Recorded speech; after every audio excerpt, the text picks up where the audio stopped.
outer space. So cover and duck, you're out of luck, we don't give up. Yeah, we're going up, next floor is us, you're riding with us.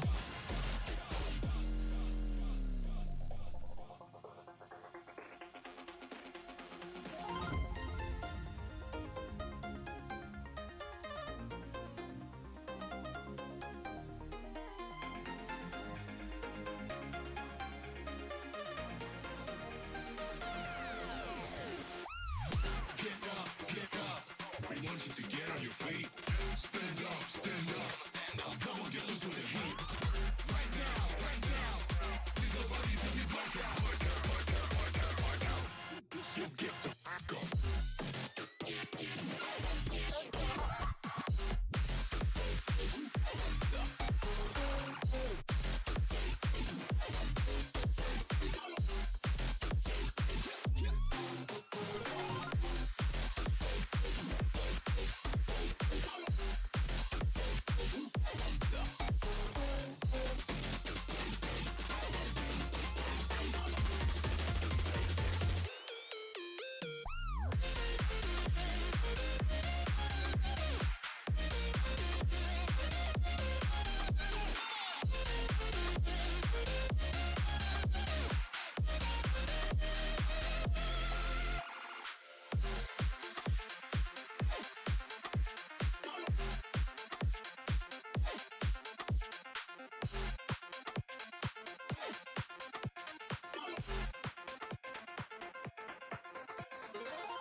I'm on my last straw.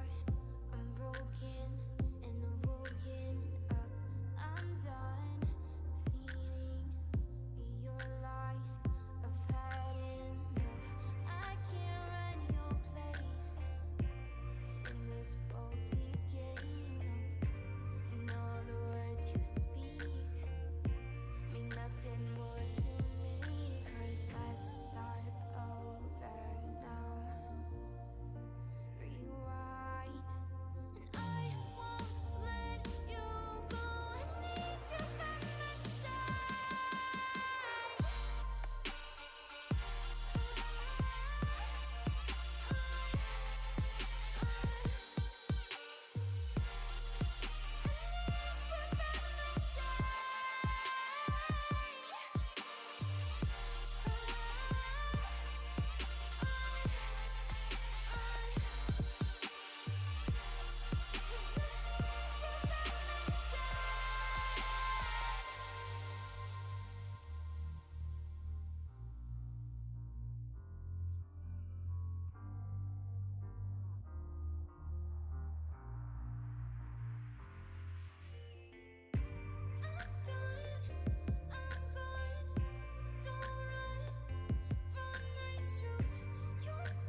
Hey everybody, welcome back to the Streamline Minor League for Season 1. Today we will have two major matches today. The first being Kira Esports versus Seven Sky Esports, and I am joined today with Eins.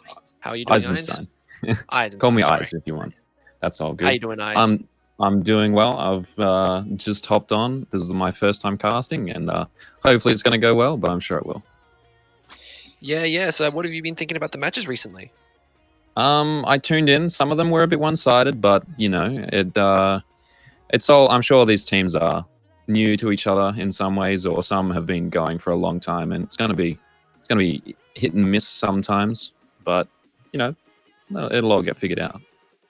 Yeah, it looks like we've been seeing a lot of really dominant matches over the past few days, especially with yesterday's match. And adding on to that, like Heat and Tilt Esports, and we've been seeing some really, really dominant performances, and some of them are coming out from like Pro League teams, and some of them against Pro League teams too, which is really, really interesting. Like Sangford Esports, as we know, were part of the APAC South division, and they got absolutely manhandled by Team Heat. So, Kira Esports and Seven Sky today, what are you looking forward to, Eyes? I'm not really certain what I'm going to see, but I think no matter what way it goes, it'll be exciting. I don't really know the lineup yet, but when I see it, Yeah, I'm Well- sure once we get into it, we'll have some real interesting matches. What about maps? Yeah. What are you thinking about today for maps? What's your favorite map to kind of go along with? Well, I always liked Clubhouse, and that was my favorite, but I did a lot of strats on that. But hopefully, it's something new, and maybe some consulate or even coastline, all the seas. Yeah. I know me and Pond love to see a bit of the coastline. We love to see all those kind of frag heavy maps. It makes for a really interesting kind of casting experience, especially as I love to shout and talk a lot. But yeah, I think it's going to be. I'm really interested to see what the teams bring today. Yeah, for sure.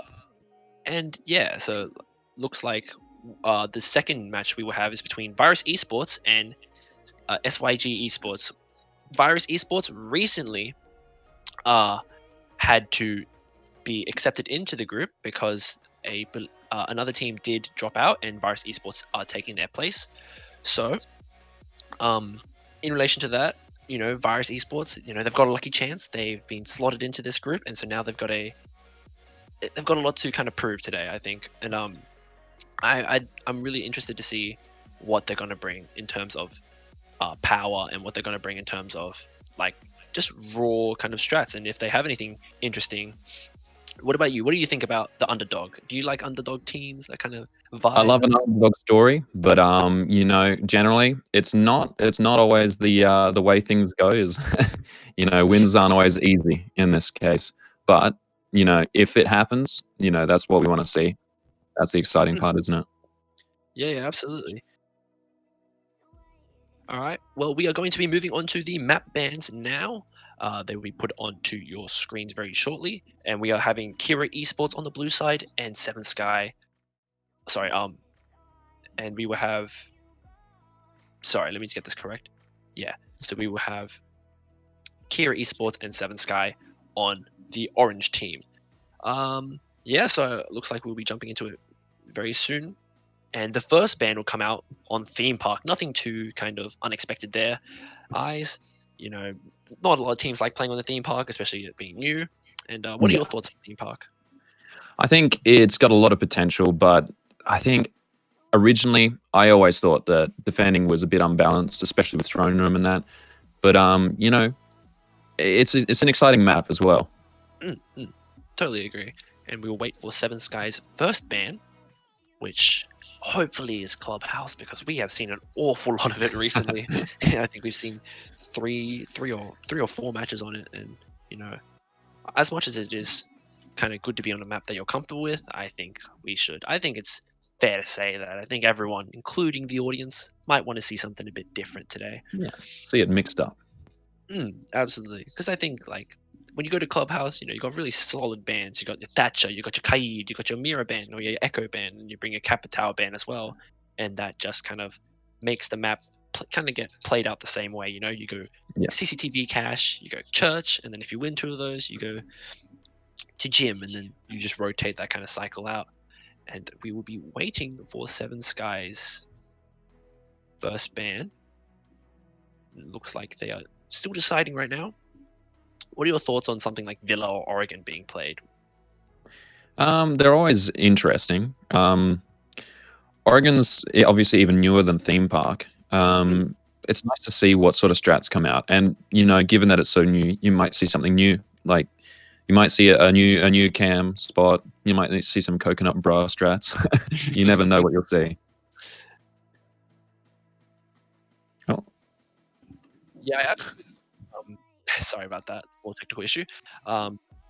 Yeah, I think we saw the Oregon one. We've seen Oregon being played once, which was between, I think it was, yeah, it was between QWE and Mischief, which was a very, very interesting and quick match. It was a just absolute frag fest coming out from all sides, and I think Oregon, especially with the newer meta of having been like able to have people like Wamai open and like Oryx open, you we it's can see a Villa. lot of strats, and Villa will be the ban coming from Seven Sky. So two very standard bans. What are your thoughts about Villa, Eyes? Um, it's sort of an interesting map. It has that third floor, the basement, which is basically unused in Bomb. But I mean, I sometimes go down there, hang out in the basement. But really, you think about it, there's not really any use to it. And sort of being that it's only the two sites upstairs that are used. If it goes to 2-0, then you see the first floor sites, and usually that's kitchen. Sometimes, in ranked, the other side, library. But most often you see the standard setups and all that on the top floor sites, and it's interesting sometimes, but usually same thing every time. And I kind of have to agree with you there. That bottom site of basement, or the bottom floor of basement, is so completely unused. So for me, as like when I play like Vigil or Jaeger, it's just an absolute nuisance being able to rotate up and around through those kinds of areas. And it looks like Oregon will be banned out by Kira Esports. Again, So yeah, it looks that's what like, you expected to see. Yeah. yeah, so it looks like we'll be going to one of the more standard maps that we normally see between Clubhouse, Coastline, Consulate, and Cafe. But yeah, going back to what we said about Villa, Villa is a very, to me, it feels like a very sectioned off map. Like there's like two sections, you got your statue trophy section, and then you got your bar, aviator, and study section. And Coastline will be banned out by Seven Sky. So now we keep getting closer, and Clubhouse will be banned by Kira, leaving Consulate and Cafe, a map we haven't seen yet. And which one do you favor out of the two of them? I think Consulate's more standard, more played, but Cafe is generally more exciting. I like to see how it goes from third floor to first floor usually when I'm playing, and that's a big difference between the two floors. And usually you see like sometimes some more patience on the roof with top floor, but then you see a lot of vertical play with basement. And looks like your wish will be granted today. We are going to Cafe against in the match of Kira Esports and Seven Sky, as Seven Sky choose to ban out Consulate, and they will go onto the attack, and Kira Esports will go onto the defense here. So yeah, like you were saying, it's a very unique kind of way of attacking and defending, where you go to the top floor and then you go straight down, and then you kind of change it up. And then a lot of people, think that Fireplace Mining is the best site. Some people think that dining and reading are the best sites. So there's a lot of kind of flexibility there that you can see. What are your thoughts about that third site? Do you like going to reading more than you like going to mining? Definitely reading. I don't think I've chosen to play mining in a long time. It's just the windows going out. There's too scary, really. Too hard to deal with, unless you bring the mirror. And in that case, it's just sort of, in ranked, it's not exactly fun. But, when it comes to comp, you just want to win. And so, those sorts of strats make sense. I think there's merits to both sides here, like that being able to just kind of, as Reaper Ian would say, hunker down and reading, put their mirrors, open up the wall below, and just go to town on whoever's inside dining. And I think people like because I like to play mining and dining a bit more honestly, and I play with like a mirror, and you hold the top floor with like a Roma, and so I'm really interested to see what are your what do you think are the best bands for this map? Best bands? I'd say if you're not in the mood for playing against passive defender or taking out mirror windows, playing with the Twitch or the Hibana, and having a lot of utility on the board, you probably should ban mirror and maybe even an echo. But on attack, I think it kind of makes sense to go with the. It would make sense to go with an IQ on this map, I think, because vertical play with IQ makes a lot of sense on Cafe. You can see through the floor and the ceiling and take out an echo on his cams or something like that. And and in this current state of the game, IQ is very strong. All the gadgets and all the ways she can move around the map. And she's quiet. She's a 3-speed. She's got a great weapon with the LMG, the G8A1. Oh, and yeah, obviously that is massively meta right now. What do you think? What do you think in the way of bans? I'd like to see something really off-brand, like something like a buck band, because that verticality is just huge, especially on like the first, like on kitchen, you can open up a lot of that first floor with just a buck or a sledge, and then you can even open up everything above and on the third floor with from below in relatively safe spots like reading or inside pillars or inside mining. And so like I think it'd be really interesting to see a ban on Buck or a ban on Zofia or something like that. Obviously, yeah, IQ heavily important because you can, with that verticality, you can just destroy utility very quickly, and basic hard breaches such as Hibana or Thermite are also very kind of important and kind of have a lot of power on this map. In terms of defense, I think that there are a lot of different ways in which this can play out. You can have a Valkyrie who throws cams outside. You can have someone who plays mirror or plays Vigil and just hides because of Vigil's kind of circular AoE effect of his ERC. You can actually have it kind of detect drones or block drones from above or below, and that kind of makes things interesting between the two teams. Yeah, I think that's a big cause for the IQ ban, and that would be honestly something that I haven't seen in a long time. But I also think that both teams are going to rely on IQ, so I doubt we'll see that. It would be different though. So it looks like we will just be waiting for our final two members of Kira Esports to join up in this best of one between Kira and Seven Sky on Cap A. Yeah, it looks like we're still having a few issues here and there with players Two joining. members being on the way. Yeah. All right. Looks like they're asking for 5 minutes on being able to sign up, and we will get into the match very shortly after they join in. So you mentioned Valkyrie. Do you find that she's a strong operator on this map? She has some default cams and some, obviously it is a massive map. There's a lot of places you could throw a Val cam outside or in and hide it here and there. What do you think of a Valkyrie ban on this map? Well, to me, Valkyrie has a lot of utility, especially MPX is a laser.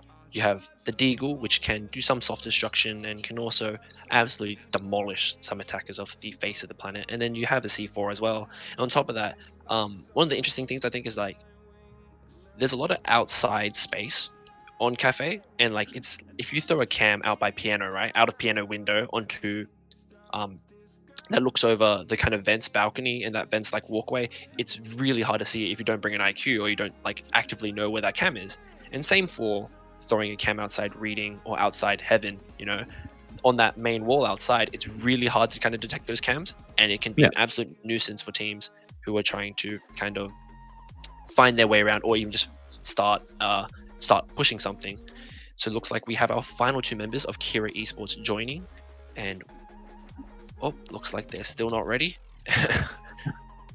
But yeah, I think Valk, if played properly, and most Valk players are absolutely cracked and nutty and go off the walls. And so well practiced, that's for sure. Oh yeah, and especially with that MPX, it just goes absolutely insane. So hopefully, if you're the headshot machine, it means a lot. Yeah, if you get high rate of promoted, fire. yeah, if you get put off the dock and you're on the Valk, oh man, that means that they really put their faith in you. Yeah, for sure. But looks like we have our last person in. Hopefully everything is ready to go. As we are looking to get ready, 7 Sky patiently waiting. We're just going to be waiting for production to confirm if they're going to start or not. But yeah, that's kind of the bane of my existence, playing ranked in low plat, mid plat, just getting absolutely manhandled by a Valk who throws a cam out, runs out every 20 seconds. You cover one window and then immediately at a cocktail comes an Ella flying out at Mach 3 or Mach 5 with that absolute laser of a Scorpion. So yeah, it's a map where you have to be ready for anything, honestly, and it is a map there where if you don't cover everything, then it's going to be a huge problem. But looks like both teams are ready, and we will be getting into the match very soon. Yeah. So this is Cafe Dostoevsky. We've got 7 Sky Esports and Kira Esports for anybody who's just tuning in. And looks like the map is about to begin. Going to be getting into our band soon.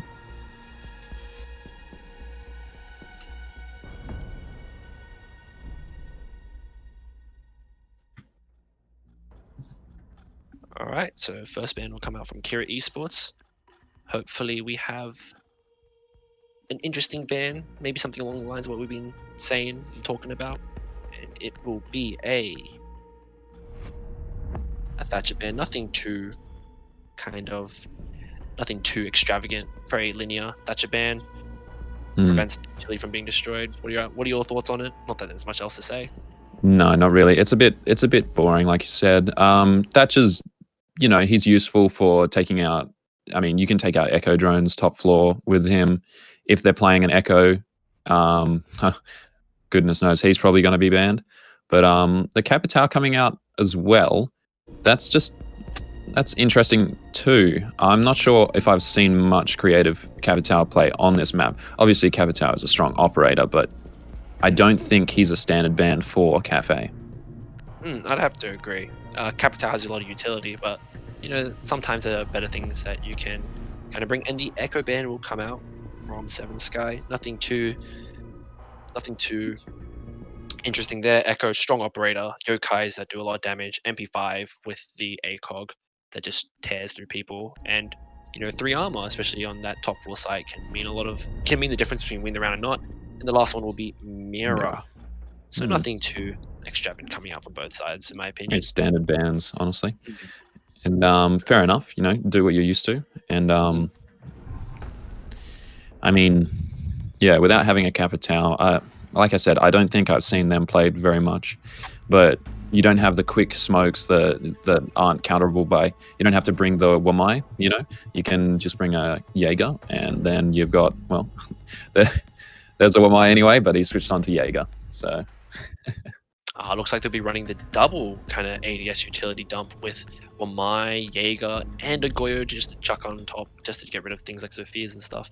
Coming from the defense side, from the offense side, we have Sophia and Ash. Maybe the Ash pick is going to be 6/5 off into something that has a bit more utility, but Ash, 3 speed, flashes, R4C, you run in, you go gun in, and then you win the round. And we will see a 6 to Oryx, and they will be swapping to the bar defense. My apologies. They went from kitchen to bar and have swapped for the Oryx. Oryx with the MP5 and the angled grip has become a lot more viable, in my opinion, and they will be running him with the barbed wire instead of proximity mines, which, each their own. I like proximity mines because it makes noise from across the map and you can hear everyone. So yeah, hopefully we see a good match here. I think that given the news of Oryx coming out with a buff lately, has put the thoughts into people's heads that there's a lot of things you could do with an Oryx, especially given that he's already strong right now, but soon he's going to be even stronger.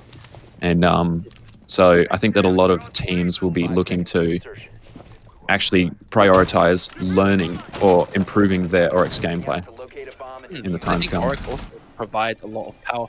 Ooh, Mozzie on the peak here, AVM 777. You'll see, and he will get the my opening goodness. pick onto Ridwick of the Ash. That is your Ash down. Obviously, not too much loss there in terms of utility, but you know, you've lost your entry fragger or whoever it may be. You've lost a lot of firepower already. And Kira Esports got to be feeling good on this first opening pick. Easy kill coming out from AVM 777. Using the smaller Roni SMG with a 20-round mag, actually a very, very tough gun to use if you're not used to hitting heads. But given that these guys, they're most likely going to be used to hitting heads, they won't be struggling. But it looks like they actually didn't bring any breach charges to open up the hatches, and that's going to be a problem for them. Looks like they're shooting them with their primaries in order to take them out right now. And Zofia. Daft on that Valk, as we just saw just a bit earlier there, absolutely going for a run out, taking about 50 HP of Rovnex, and Flank is back. We'll get the trade onto Daft, and there's now a 4v4 with a bit less HP on Rovnex of the IQ, and looks like Flank is back, is going to be droning up the red stairs, being droned up the red stairs. He's going to be clearing it out. He probably knows the Vegas inside Cigar, and they will look to start their push here. Finally getting that hatch destroyed open. from the new hatch. Yep, new hatch being opened up. They will open up red into Piano as Flank is back, just watching, kind of tentatively thinking about whether he sees drones. He spots the Mozzie drone in time.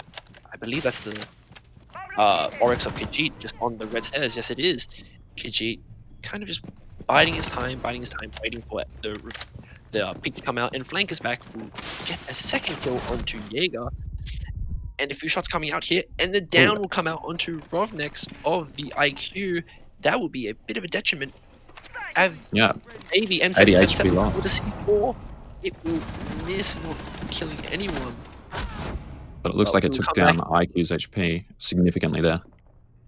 Yep, and it looks like there was a trade coming out. Rovnex will go down, but in turn will trade for Khajiit, and that is now 2v3 on the side of Kira Esports. A 1v3 now as AVM 777 will go down, and it's all up to the Wamai left. All three are on pretty low HP, just above 25 for Destroyer, and Next and Flank are both on less than 25. Destroyer is going to start going for the plant. Wamai on the full HP. He's got the MP5K. Twitch is going to complete that diffuser. 45 seconds on the clock. The Wamai is going to the peek around time. Piano as Flexi will be just kind of peeking, hoping to be watching around.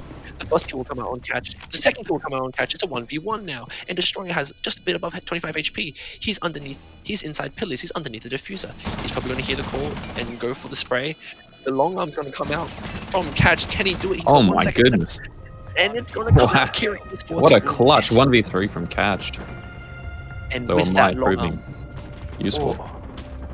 with that clutch, Kira Esports will put their first round on the board after what seemed to be a bit of a rocky finish with the 1v3, as you said, and Catch just goes absolutely nuclear on that defense and hold of Piano, shredding down the Hibana and Zofia, and able to long arm that diffuser. Yeah, I'm not sure why the Twitch would go for the shots onto the diffuser. I don't think it's normal to sit directly on top of a diffuser when you're going for it. But Catch had that HP advantage and just won his gunfights. And bringing the MP5K, he has that rate of fire. He has reasonable damage, and he can just take them out as he goes. Looks like they're going for a reading room fireplace hold, and usually I see first floor kitchen, but this isn't ranked.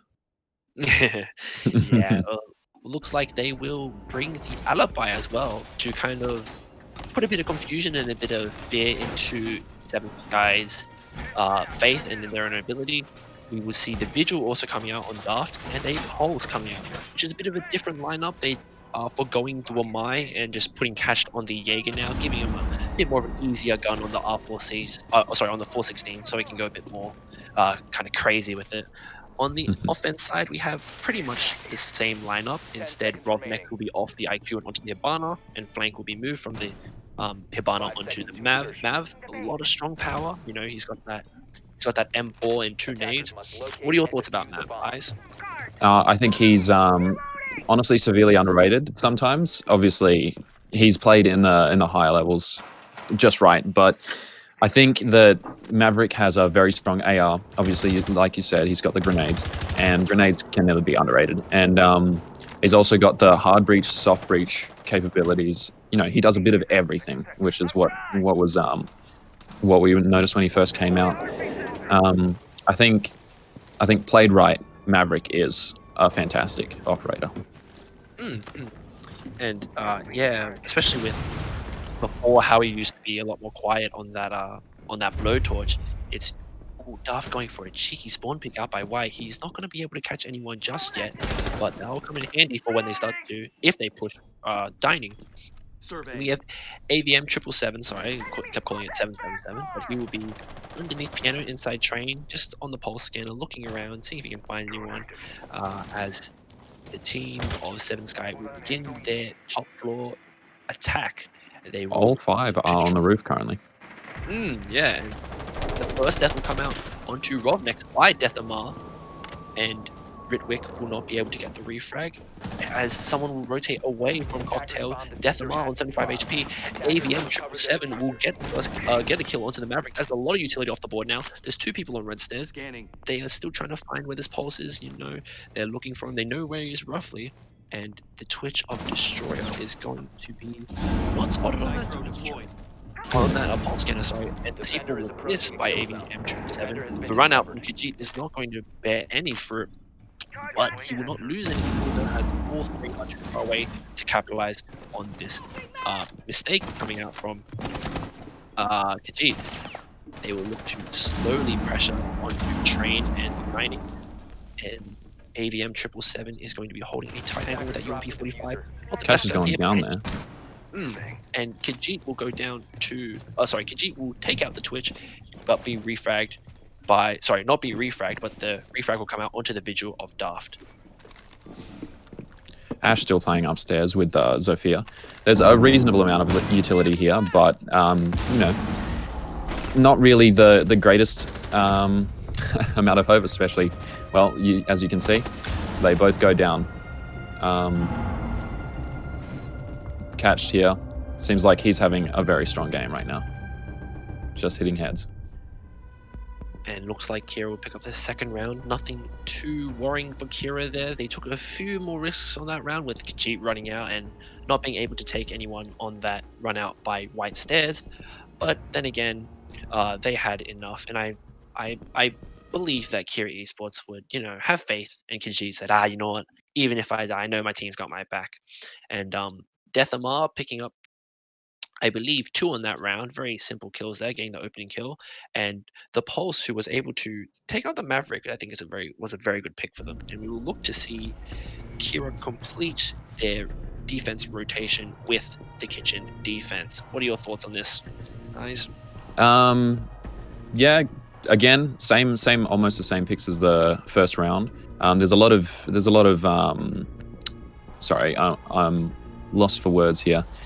A lot of informational gathering to be had here with the Mozzie and the Valkyrie, and then obviously the standard picks for Kitchen is Bandit, and you know, they got that wild card in there with the Alibi. I find that Alibi isn't the most popular operator, but she is very useful for just throwing a wrench in the works here and there. And I think that's something she's very good at. Yeah, it looks like they will bring the Alibi again, Kira, and the Nomad coming out from Ritwick, he's off the Ash now, and I think they've realized, this roam from Hera has a lot of potential and a lot of power that has just absolutely been kind of tearing through the team, and so they've decided to bring the Nomad this time to at least pressure them out a bit more, and we will see a nice little Valve camp coming out from Catch. It will look, he would try to get I think he might try to get a better spot on it, but he will leave it and then stick inside Bakery. Seems like it sees most of Bakery, but not all of it. Obviously, the Bakery, the counter covers up a lot of the vision that he might be wanting to see. Yeah, he seems defeated about his Valve count there. I think he Staring wanted at to the see ground. the Bakery, the double door by Bakery, and he was just trying to edge it a bit closer to the left, bit closer to the left to try and get that extra field of view. But looks like he'll be able to get on this one, this round. Looks like he'll need to go back to the drawing board in custom games. And a run out coming again. I think this time by Catched, as he will just, brazenly jump out. Sorry, run out of the double Bakery door. I think I spotted that the hatch was unreinforced there, and as I'm watching this, I see there's a lot of aggression from the defenders. There was the first round where there was the very quick pick from the Mozzie peeking out of piano window and taking out Ash at first, and there's obviously been 4 runouts so far. Yeah. Fairly aggressive on the defenders externally. And Ritwick will pick up the first kill onto Dar, which is a Nomad taking out the alibi. So in terms of utility, you're not going to be too upset by it. But then again, this Kira Esports lineup is not super heavily in favor of it, and the Bandit trick will come out. Looks like they won't. Looks like they will know about the Bandit on the wall, but choose to kind of wait for. I think Flank is going inside to Dining, as you were talking about how the hatch was unreinforced. And Flank will get Kijira of the mod. The Bandit's still alive. Okay, now he's going to open the hatch. And now they'll be able to open up. The symbol coming out. It will miss, but Death Amar will take a kill onto the Hibana of Flexi. And Death Amar on the Jaeger, kind of hiding behind in coats towards main lobby and reception. And they'll begin to kind of drone him out a bit more here. And Flank is back. Hopefully going for for their sake, hopefully going for the roam clear, and then just dominating on site. It seems like they've taken out, what was that? Oh, sorry, I missed that actually. That would have been the Bandit there. Taking out the Bandit. He was on site, I believe, but he probably rotated towards the bar when he heard the breach and wasn't able to counter it. And that's a first win for the attackers, Seven Sky. However, though, with the way that Siege works, especially in these Pro League rules, they have played 3 rounds, so I believe they will be able to go back to bar or reading. They'll be able to go back to bar this round. So yeah, very standard, kind of a very well executed attack by Seven Sky there. Nothing too spectacular to really comment about. No one gone absolutely crazy. Just good teamwork, good droning, good knowledge about how the hatch was unreinforced, and using that to open up the wall. And yeah, it was very well done. It looks like they will be going back to bar instead of going to try to go for that second kitchen hold. But yeah, I think that Nomad really worked out for them that round. It was able to zone them out a lot more, and their droning in combined with that allowed them to kind of get the picks there. For sure. I think the picks upstairs with Buck, I think he may have gotten 2, but he definitely got 1 on the Roma. I think that was massive there, because at that point, that was top floor. Second and third floor were all clear, and they could go for the horizontal push and maybe even open up vertical angles from upstairs. If they had gone for a plant there, they would have had a strong dominance over the positioning. Yeah, it looks like Seven Sky, having found success with that lineup, will bring the same lineup again for this round, and Kira will change up their lineup a tiny bit more, going back onto the putting Catched back onto the Wamai and going for a Vigil this time instead of an Alibi. And so yeah, it looks like they will begin the 4th round going up 2-1 Kira Esports to Seven Sky. What are your thoughts on the match so far, Ives? Obviously I like seeing some aggression from defenders, and looks like we're getting an external Valkyrie cam here. It's very exciting. I think that Seven Sky, they're they're probably concerned that they're going to be spawn peaked everywhere and don't know what to expect at this point. Well, as I say that, Vigil runs out from red stairs window and it was completely unable to. He took Thermite down to 20 HP, which is obviously that's a lot of damage, but he traded it out for his own life. And oh my goodness, that is exactly like I said. It's so aggressive outside, and it's just, I don't know how I would feel going up against a team that's spending more time outside than in. It looks like now that 7th Sky have picked off the Vigil, they can a bit more confidently drone around without being worried about that kind of radio or like that staticky kind of worry of Vigil running around. And they will join up red stairs. Yeah, so the buck will drop down into Cigar, almost meleeing his own drone. You have 2 people downstairs in first floor, in the middle floor, looks like. And the only person really on site is Khajiit, with Catched kind of still back at piano, holding that angle like he did in the first round. And Darth will get a pick onto the Thermite, finishing him off and taking down the Thermite there. That's a lot of utility, and now they will have to rely on the Hibana of Flexi Sky to kind of open up that wall a bit more. They've got 2 drones fighting, the Mozzie drone fighting alongside the normal drone there, and this wide peak will come out by Death Amar onto flanked his back. That's your buck dead now. Now it's a 3v4, sorry, they've evened it up a bit more. And looks like Flexi Sky will know that the Mozzie is somewhere in that vicinity, and he's not going to have enough time, but he will get the kill onto Death Amar there. Rovnex is slowly pushing up red, weary of this Valkyrie who's inside mining right now, but Cash has rotated very deep into piano now. If he gets caught out, that's going to make it a bit harder for Kira Esports to be able to win this round. That's their 3v3 deficit, but Cash will get the kill onto Rovnex. That is your Sophia down. Both people are above red hatch, and the Hibana Flexi will drop down red hatch. Kind of pre-fire. Catch will pick up a double kill, pick up his second kill there. And now I believe Ridwick is taking an alternative approach, and Catch get him out. Ooh, and a gunfire traded between the two, but Ridwick will go back onto the roof.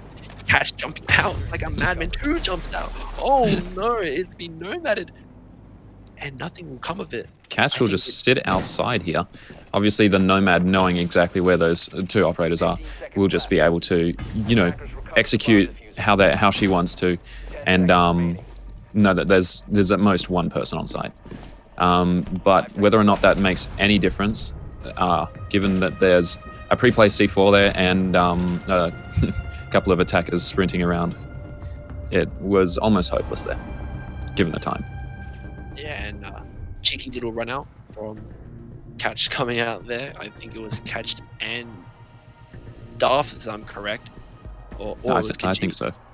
Oh, no, sorry, it was Khajiit because Darth was still downstairs. But yeah, very interesting, as we like to say, very much a pack kind of aggression. Running in and out, taking out gunfights. That is kind of the way we love to play, as we've seen like teams like Norengo and Fnatic who just love to kind of play that kind of hyper aggressive nature. Sometimes it works, sometimes it goes horribly wrong, but looks like this time it's worked out for Kira, as they will secure their 2nd win of Bar and will go to Reading again.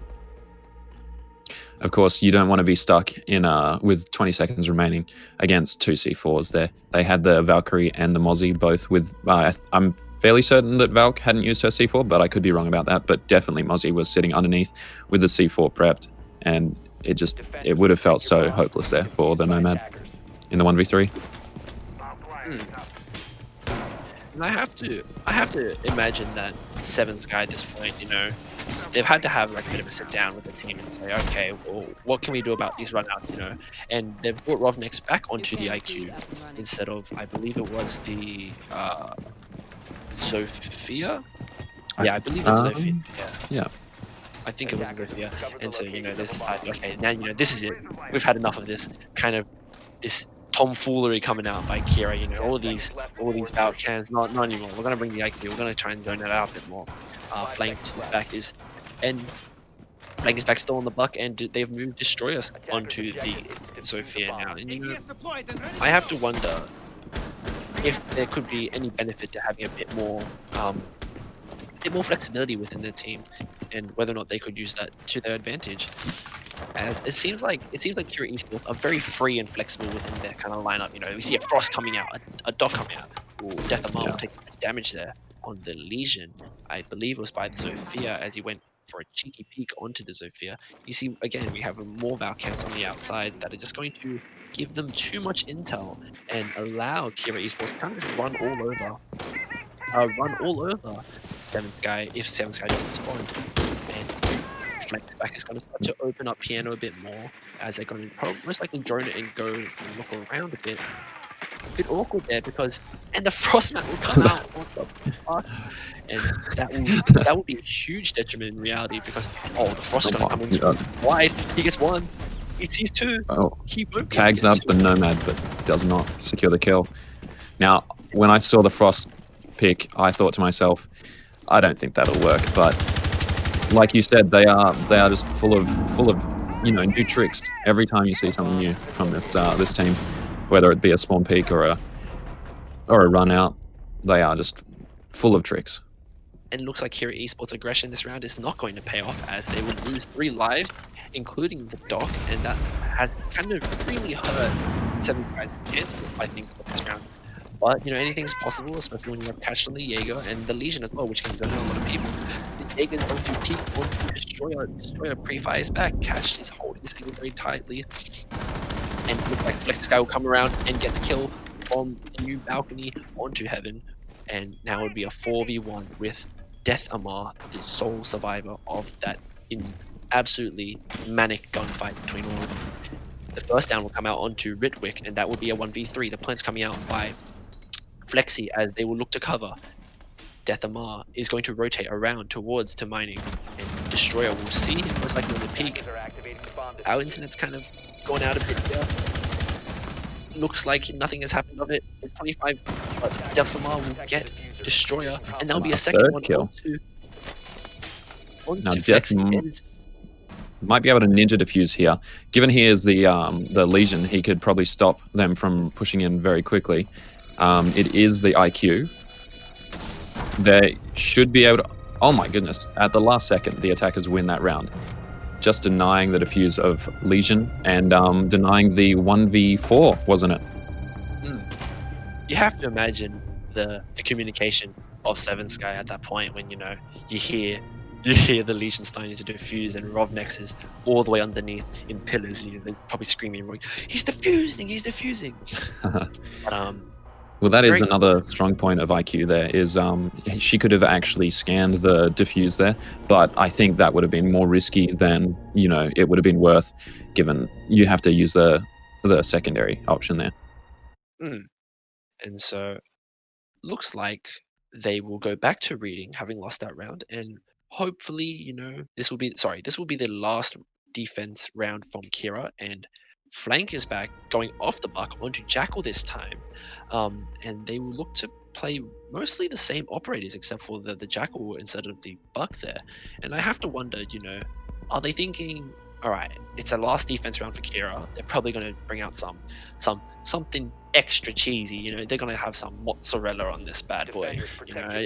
I have to think that Flank is back is going, all right, Flank is back, well, I'm going to cover these flanks this time with Jackal. I'm going to destroy these roamers on this round. And so I feel like this scoreline of 3-2 is showing it a lot closer than it really is, in my opinion. I feel like Kira Esports, at least on that last round, let Seven Sky have a bit too much ground there, peaked a lot of things very aggressively. Yep, and got punished for it too. But that is what the Nomad and the other flank watching, they knew what was coming for them, and they brought what was necessary, and Seven Sky just worked against what they've figured out that what they can expect from Kira. And I think that cheese strat is something that they kind of just wanted to throw a wrench in all their plans of Seven Sky, bring the Frost out, bring the Doc out, bring that kind of wild play. But it looks like they've gone for a more standard approach for this round with the Bandit coming out instead. And I believe it's the Mozzie and Jaeger instead of the Doc there. And they've gone for a Jaeger instead of a Mai. So it looks like there's going to be the Jackal pushing in White Garage here, pushing onto the stairs. Mozzie might get tracked in a moment, given he just peeked the bottom white stairs. Yeah, there's the track coming out from Jackal. Hopefully, they can actually do something about this information that they're getting. It looks like there's not much presence at Laundry here, other than obviously the Jackal. And Pick. I can't really see the screen right now, but it looks like Bandit ran out from upstairs and then pushed in from mining, And he'll be going for a flank. Yeah, and he will be refragged by the IQ, no worries. On that window, like you said before, that window is having so much power, and it looks like Flexi Sky will be able to take out Khajiit on the Mozzie, and it will be a 3-on-3. You have lost the Jackal though, but you still have a lot of utility from everyone there. Oh, Darth Kira taking some shots. The hipfire will not be successful. Darth will be able to take out the diffuser carrier of Hibana and on Flexi Sky, and now it's a 3-on-2. You have the Zofia and IQ, two still very powerful operators that can absolutely turn this round back onto the side of 7 Sky, but Kira are going to play a bit more passively, you know, peek and prod around, not too aggressive, not jumping out of windows just yet. But Trying to play it smart by the looks of things. Well, as you said, I feel like Darth's going to try something real stupid and nutty here, but looks like he'll kind of forego that. He's going to go for the peak. He's not going to find anything there. Both of the attackers are on the roof right now. As Destroyer's looking down red stairs, he's going to try and drone out. He's going to have Rovnik's drone out the cigar from him. And he'll pre-fire into that cigar little cubby, and they'll both begin their push. White just face checking everything, bit dangerous considering how much we know Kira Esports loves to play on the aggression here. And Death Amar is going to be below. Darth is also going to be below, but Death Amar is going to start putting more pressure now. With 20 seconds remaining, there's not much they can do. They have to push together and get down onto the site. They're still on the top of red stairs by the looks of it. There's a kill coming out from 7 Sky.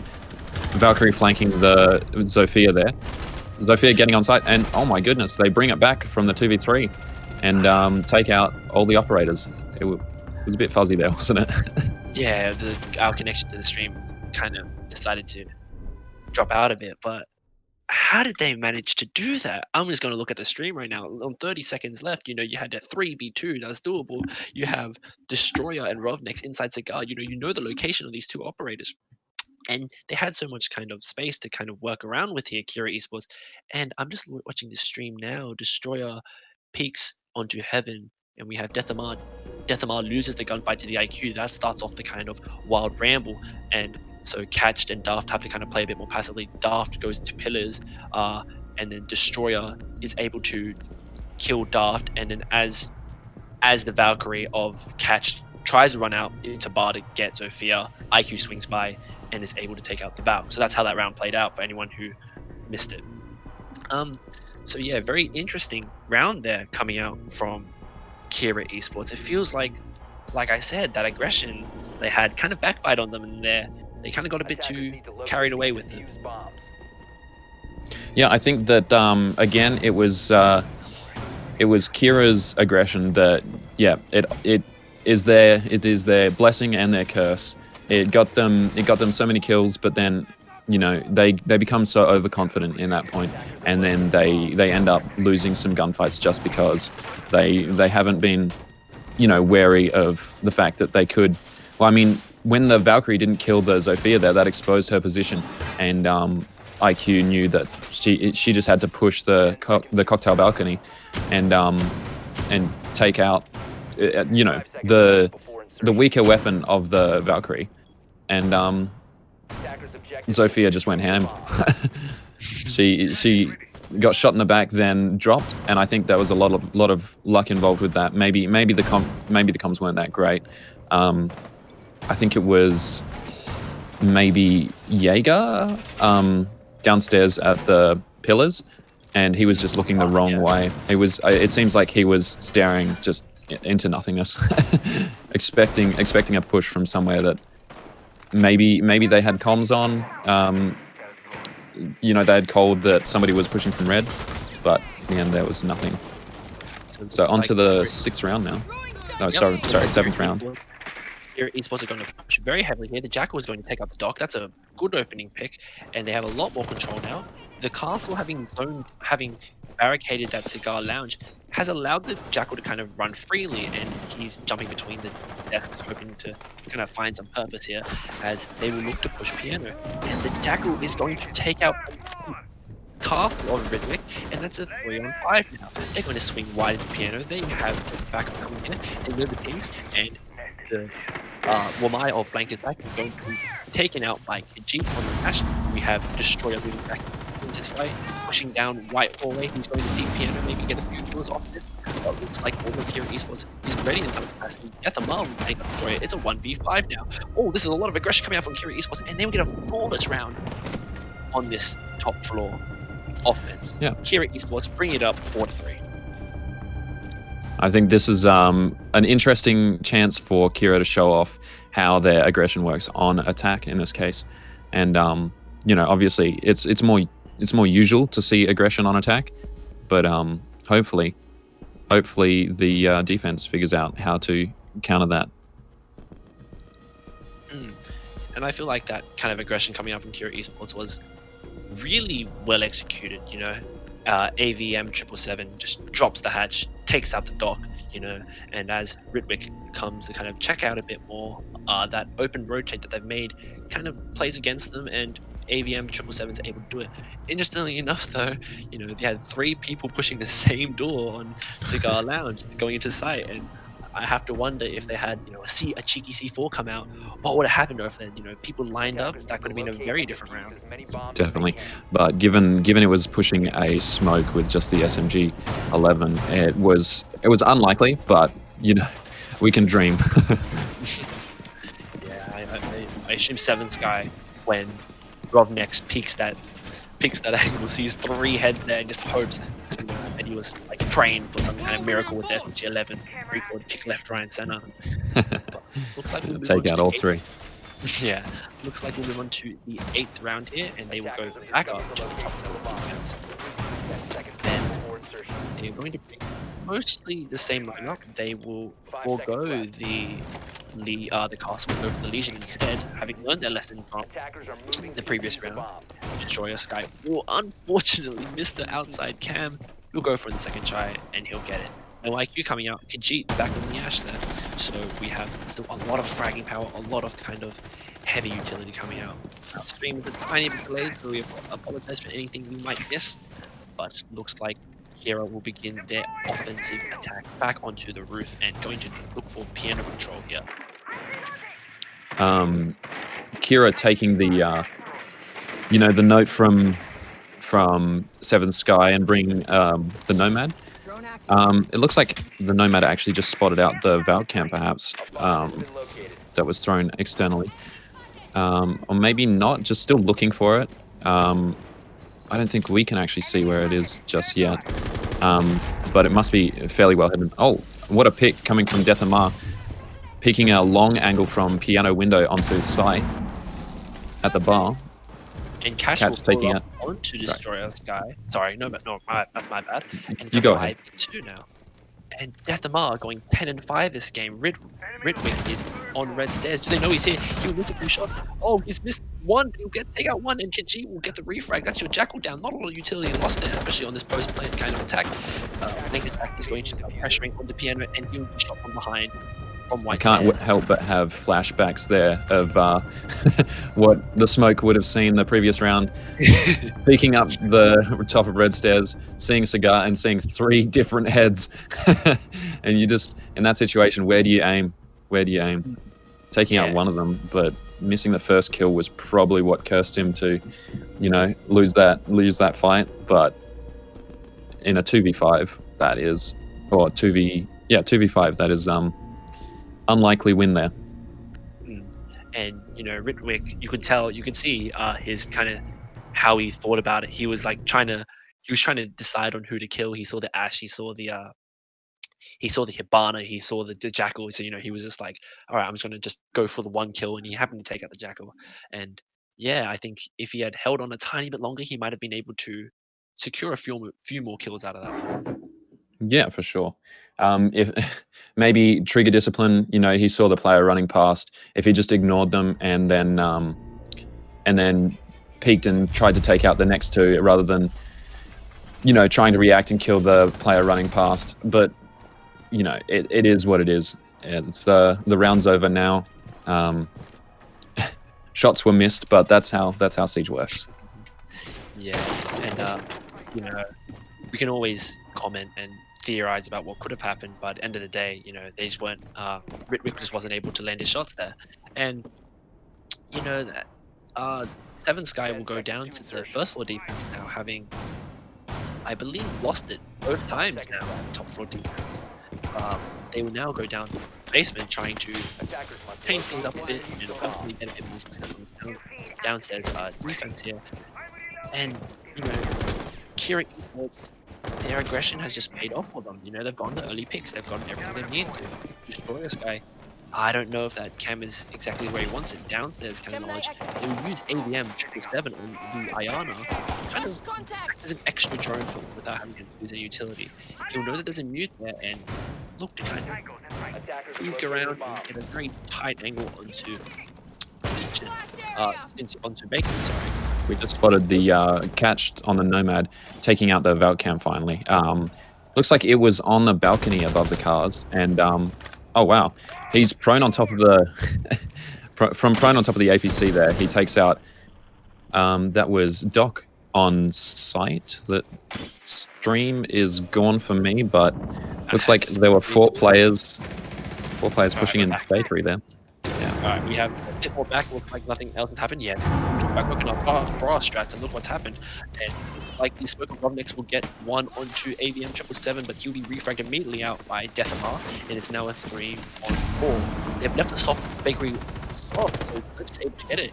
And looks like there'll be another pick coming out from, I believe it is, I can't see that there, but it's onto Flanker's back. I think it's from Dark Kira, and now Destroyer Sky will look to survive in this final 1v4, and Kira Esports will pick up the 9th round.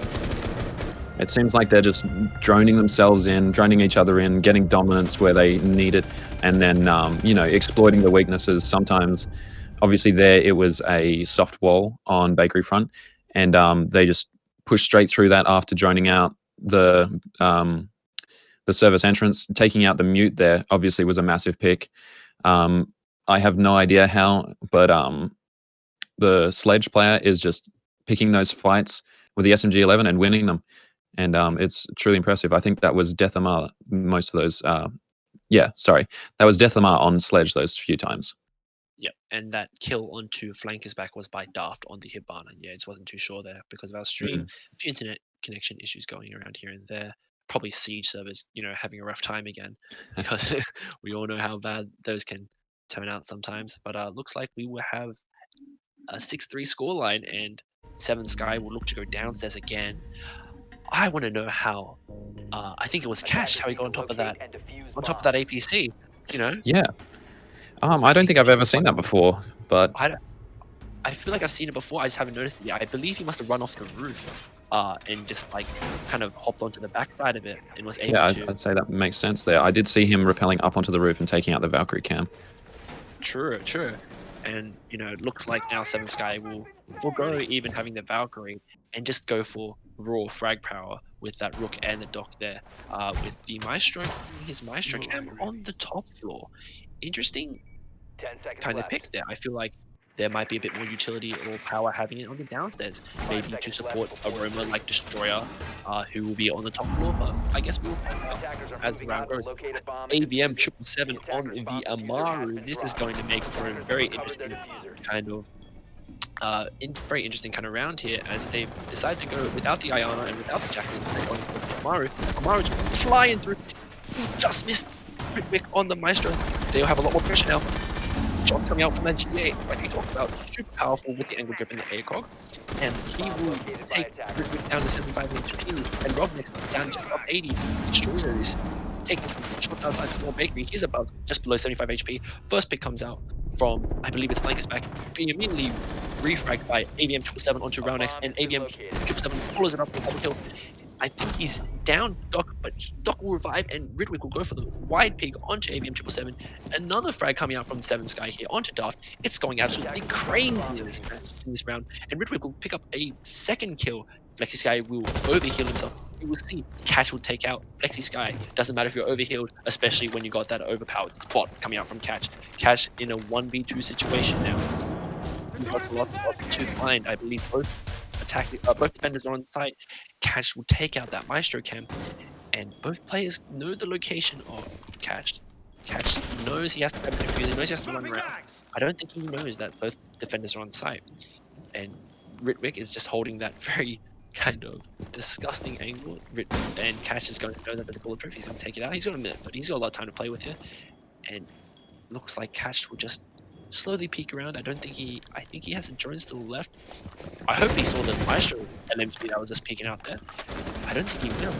And Destroy Sky's going to continue this fight. He'll lose. This could be it for Kira Esports against Seven Sky. Attackers recovered the bomb. I don't think he knows exactly where Ridwick is. 75, just above 75 HP on. There it is. He spots the barrel.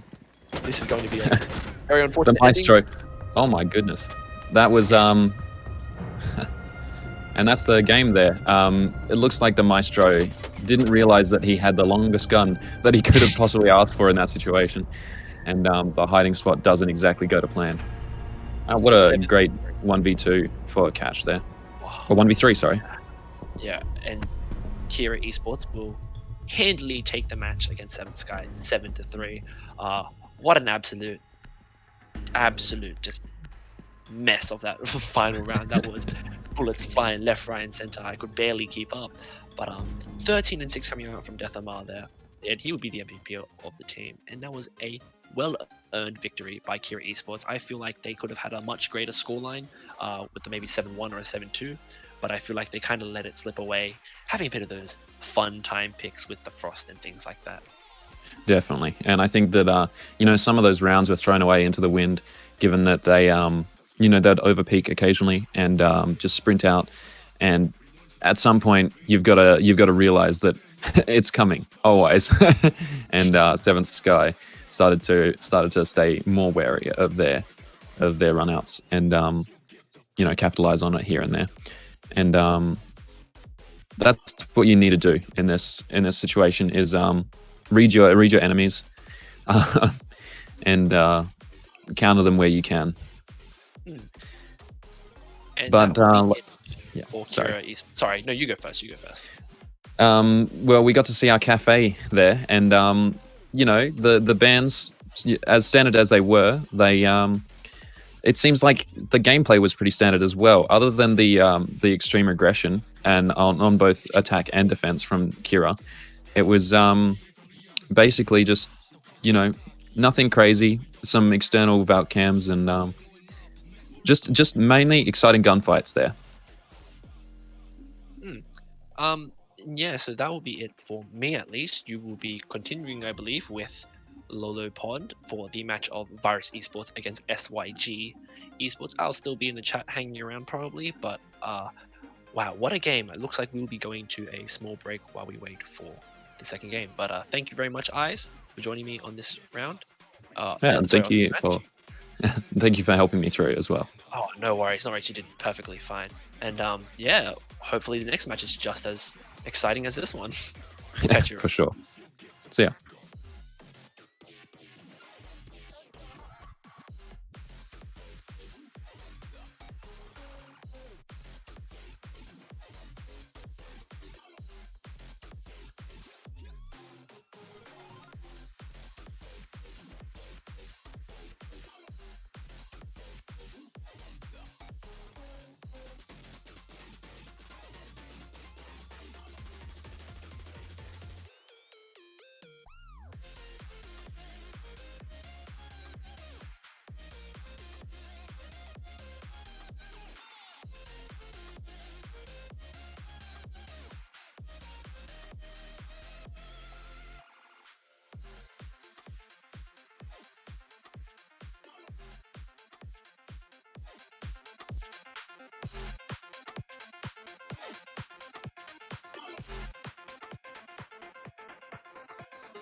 time in so long you felt the heat evaporating your bindings. Move like the sunlight, darkness can't hold you here. Bold and bright, push through the atmosphere.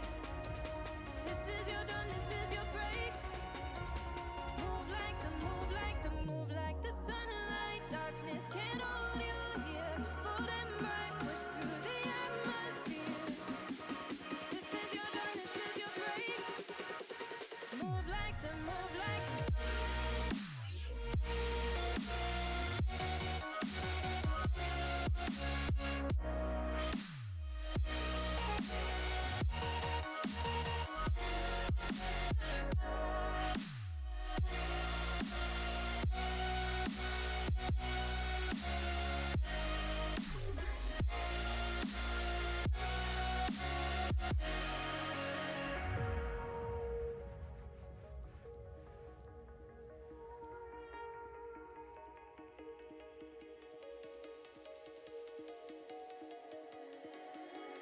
I know the sadness that cripples you. It comes in waves and out of the blue. But there are days you feel freedom too. Bask in the glorious lightning. Move like the sunlight, darkness can't hold you here. Bold and bright, push through the atmosphere. This is your dawn, this is your break.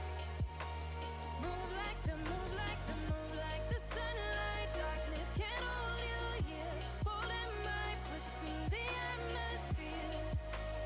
This is your dawn, this is your break. Move like the, move like the. Move like the, move like the. Move like the, move like the. Radiate, radiate, radiate. Gravitate, gravitate, gravitate. Innovate, innovate, innovate. Move like the sunlight.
best friend to 23. She left her body and hovered above me. I saw no shadow, I looked around, searched every building and home that I found. I saw no shadow, but felt a glow. The warmth inside me, it kept me afloat. It felt like heaven had found my bones and gave me comfort when I feel alone. Now you're gone, I'm alone. I guess it's time to get better. Through the pain, I will go alone. If I fall, break my bones, I will scream even louder. 'Cause I'm not dying alone. I lost my best friend to 23. She left her body and hovered above me.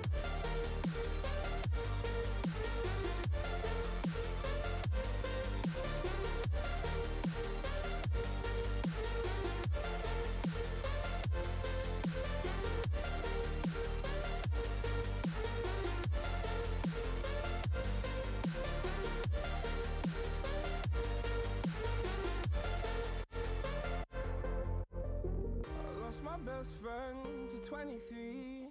I heard the heavens crying above me. They gained an angel, I lost a friend. I felt like dying again and again. I went through hell, stared at death, but I keep fighting with each living breath. I saw no way out from where I stood. Felt like the fire had burned me through. Now you're gone, I'm alone. I guess it's time to get better. Through the pain, I will go alone. If I fall, break my bones, I will scream even louder. 'Cause I'm not dying alone. I lost my best friend.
I get lost inside my thoughts, and when I start to think, oh, the how close it starts to end up on the brink. I tried so hard, but all these scars, they cut so deep I bleed.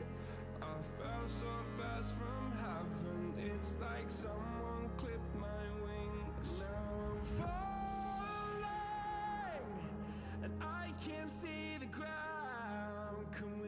stop this gravity? It keeps bringing me down. I can't breathe and I don't wanna die. Can we stop this gravity? 'Cause I don't wanna say goodbye.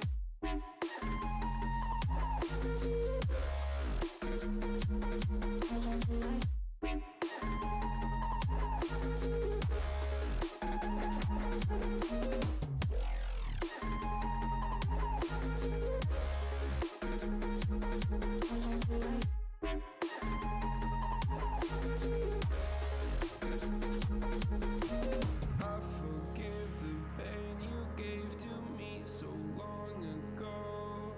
Sleepless nights I laid awake just begging to let go. I almost got to suicidal thoughts, but you stepped in. An angel sent from heaven showed me how to live again. Now I'm falling and I can't see the ground. Can we stop this gravity? It keeps bringing me down. I can't breathe and I don't wanna die. Can we stop this gravity? 'Cause I don't wanna say goodbye.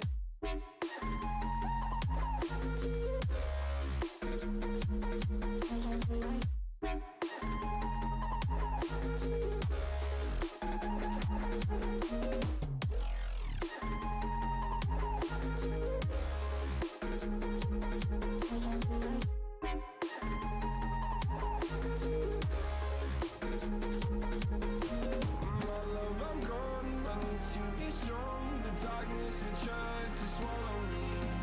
Some days I fall, but I hear your call. I pray I don't hit the ground. Gravity.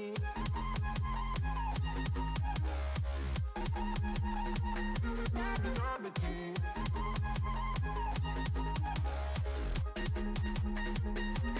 Gravity.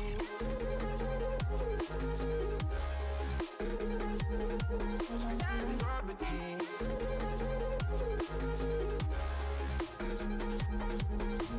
Gravity.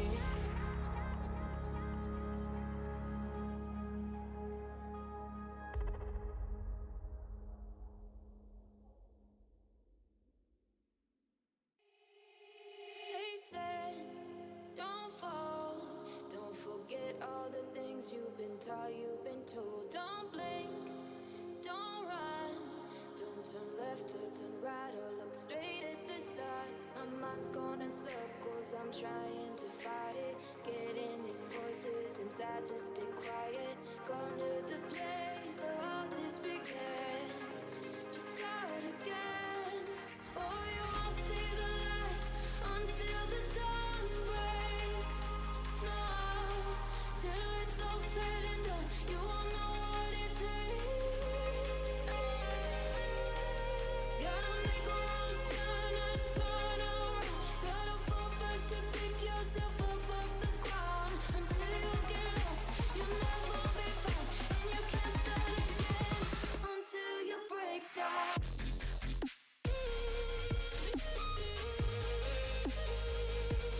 Break down.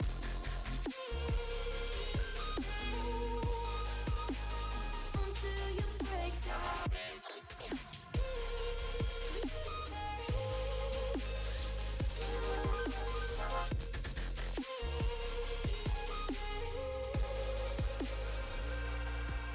They say, be meek.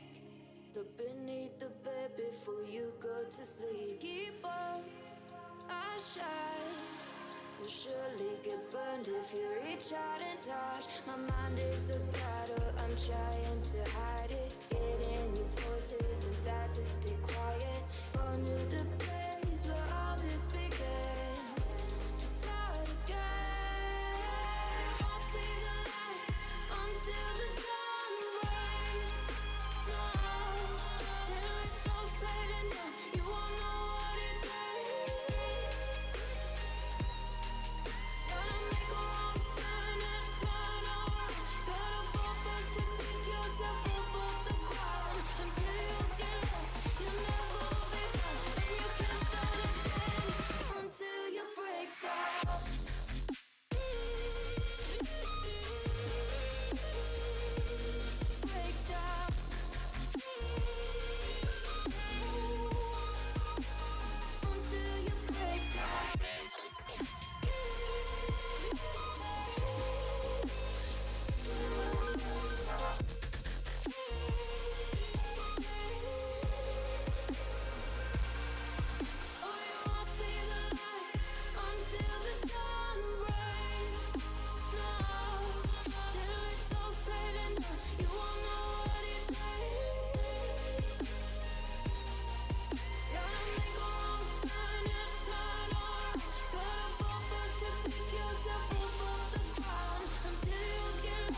the street lights lit this town like a fire in a blaze, gotta burn it down. Can't be afraid to leave this out. We got this far, don't know how. I see danger in your eyes. They know we'll burn down the night. Coming just like the sunrise. You know that we gonna let it rain tonight. We gonna let it rain tonight. We gonna let it just like the sunrise. We gonna let it rain.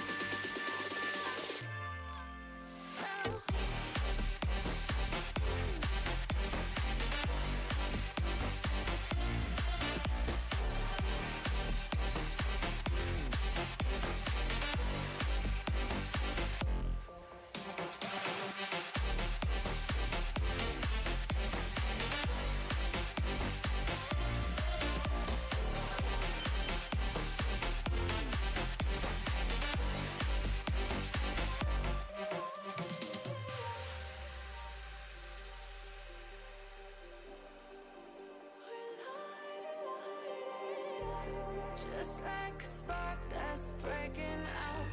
Can't make a stop, can't turn back now. We know that there's no room for doubt. No, we can't turn back now. I see danger in your eyes. They know we'll burn down the night.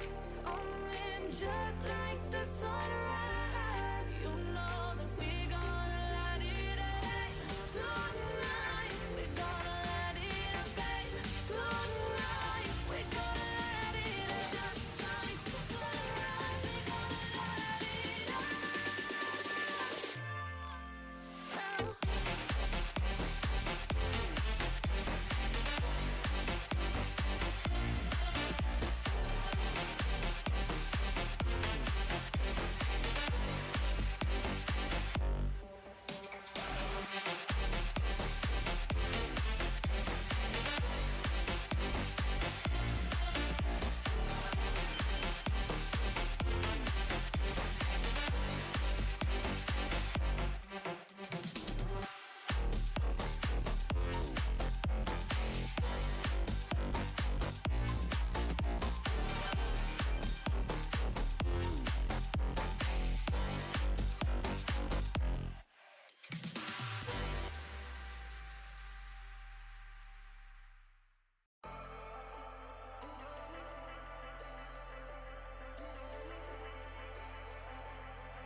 And I've been chillin', watching the ocean with you. Baby, up with a slow motion crew. And we up in our growlings when people change, but not us.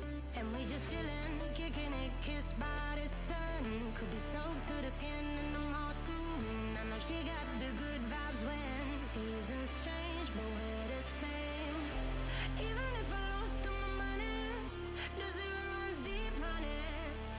And I don't need to speak a single word, 'cause you got me holding, holding. Even if my jokes aren't funny, my tongue tied up on it. And I don't need to speak a single word.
like I'm Jimmy at Woodstock. Drum me around and go right forward. Shivers down my spinal cord. Oh, oh, oh, oh. 'Cause you got me holding, holding. Even if I lost all my money, the zero runs deep, honey. And I don't need to speak a single word. 'Cause you got me holding, holding. Even if my jokes sound funny, my tongue tied up on it. And I don't need to speak a single word. 'Cause you got me holding, holding.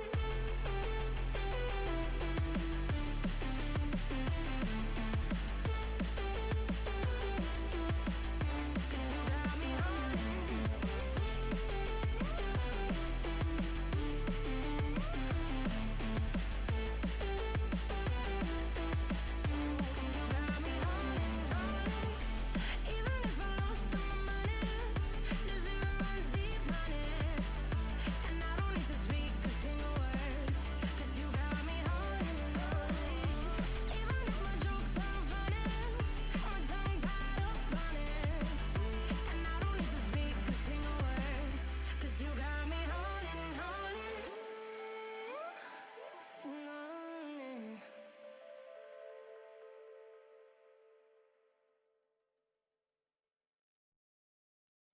So cliche.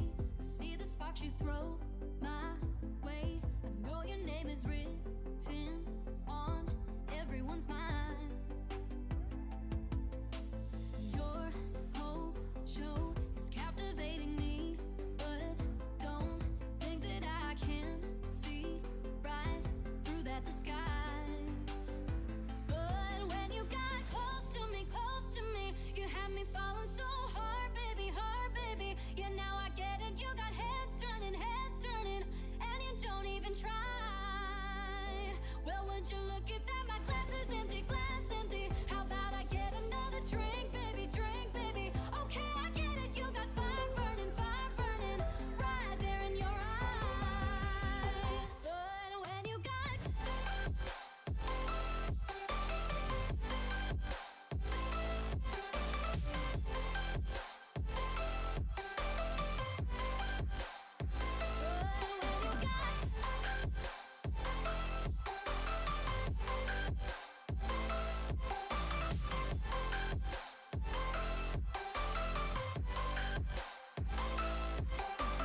this whole thing, I like the way you look at me. How about we just go with the flow? Now you know I feel it too. But I don't think this could be something that becomes a thing. Maybe just for tonight, then I'll be over you. But when you got close to me, you had me falling so hard, baby, yeah, now I get it. You got heads turning, and you don't even try. Well, would you look at that? My glass is empty, How about I get another drink, baby, drink, baby? Okay, I get it. You got fire burning, right there in your eyes. Oh yeah.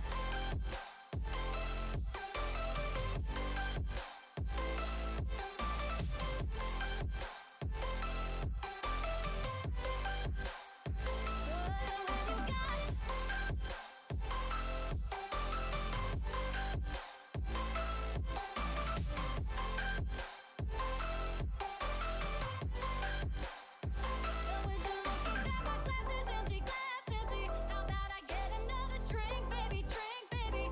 Okay, I get it. You got fire burning, right there in your eyes.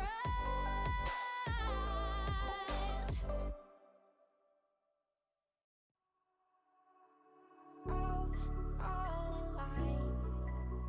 The devil's in the detail, lingered inside. Oh, a holy crime. But how can I hide you without an alibi?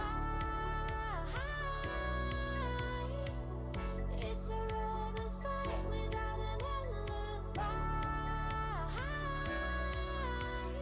You took my innocence.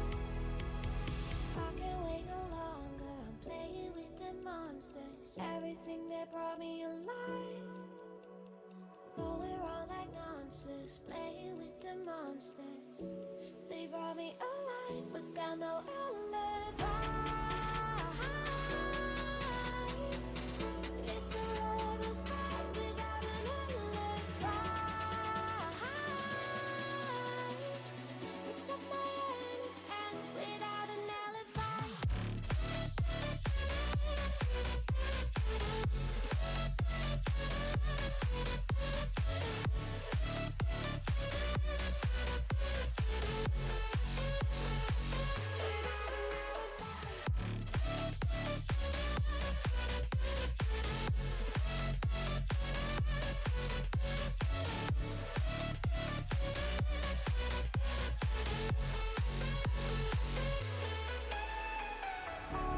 Smoking gun, you got me on the run. We know that will come. We're out up till dawn, but how can I hide it without an alibi?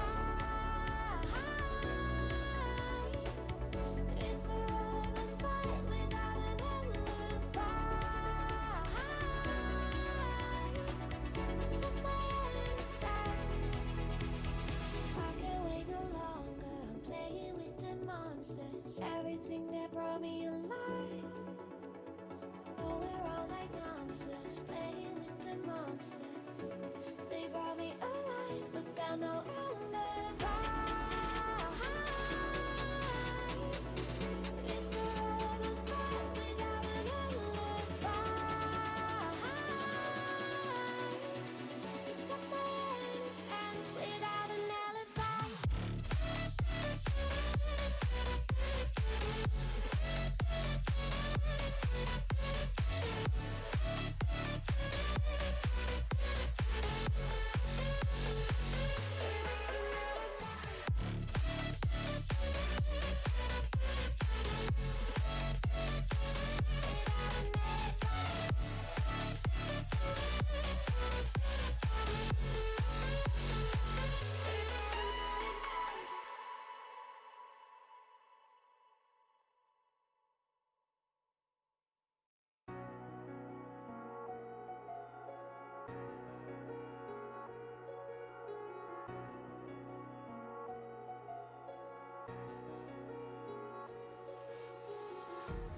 Empty hearts and neon lights.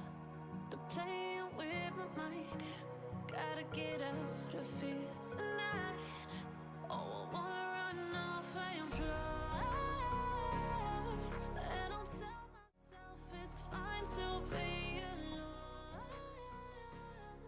Just to find somewhere that finally feels like home. Oh, oh, oh. I hate all this overthinking. Oh, oh, oh, oh. Hello and welcome back, everybody. It is your boy YOLO Pond here with Sot, and we are going to be moving on to our second match of the day.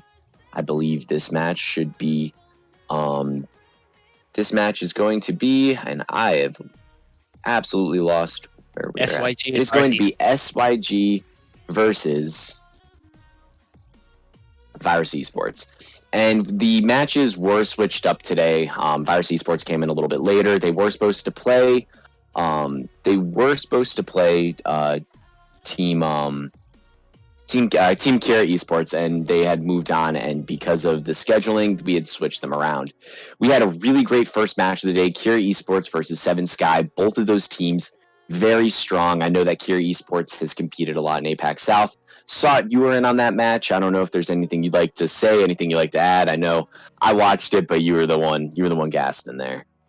All I'm gonna say is what an absolute fiesta of a match that was. Like, especially the final round. You know, it was just everything was going crazy. You know, as a caster, you know, I try to keep up doing the play-by-play, but this one was just, I was just lost for words sometimes. They'd be peeking left, right, and center. You know, they'd have three people running down the same doorway. You know, or multiple rounds, and Kira Esports came out very, very strong on that. I think that there wasn't much that Seven Sky could really do, in my opinion. I think that Kira Esports was just playing a really hyper aggressive game in which they peaked everything. They won their gunfights, and the rounds they lost were rounds that they kind of threw away, in my opinion, because they just played a bit over aggressively, and like you could tell because they brought out some wacky picks like the Frost on top floor and doing 2 people run out, like double run outs on piano windows and things like that.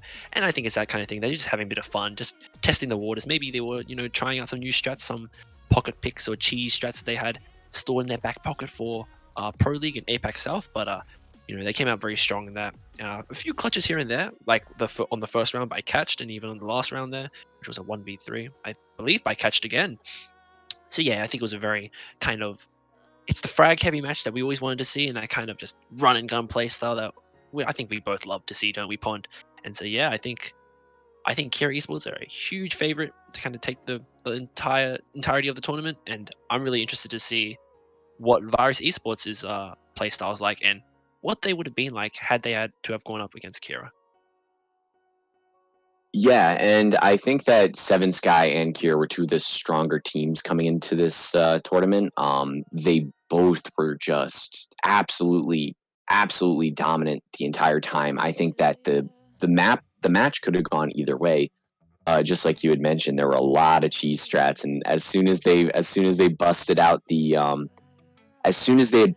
that Frost on defense, I was laughing more than I really would like to admit to say. And as soon as he got the pick off on the drop, and he really should have gotten the pick off onto the Nomad as well, I was just absolutely hysterical. And I love to see those run and gun style games. And it was very interesting to see that they had that run and gun style game on Cafe. Cafe is one of those maps that you can really like. It's up to the defenders to really control the pace of the round. It's not like Coastline where the attackers are pushing as fast as they can to gain as much control, or maps like Clubhouse, which we have seen a lot of, where teams will try and establish control of the map. They'll really try and set up their picks, set up their angles, and then it's this kind of slugfest to go towards the site. For Cafe, it's really like the teams took it very interesting, and I really have to commend Kira Esports on attack. They always went for a top-down roam clear, minus the last round where they had the Amaru rush in the bakery.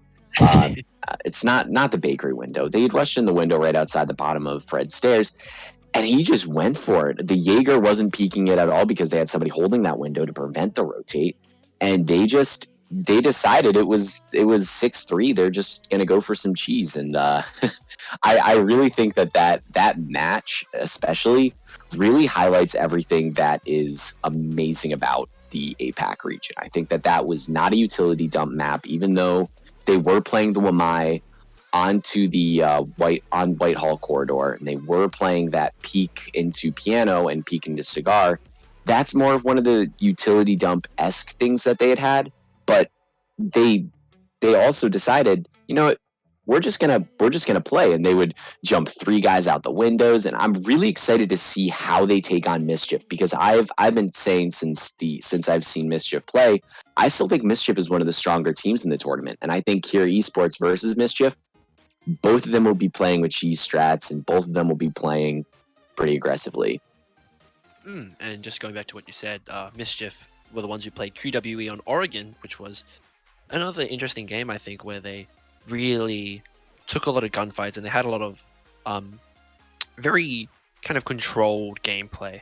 Like, I'm especially thinking back to that final round on Oregon where they just held the top floor, and they just held down that entire split site just by holding the top floor, getting those picks and just really relying on each other. And I think that, I agree. I think when we get to that kind of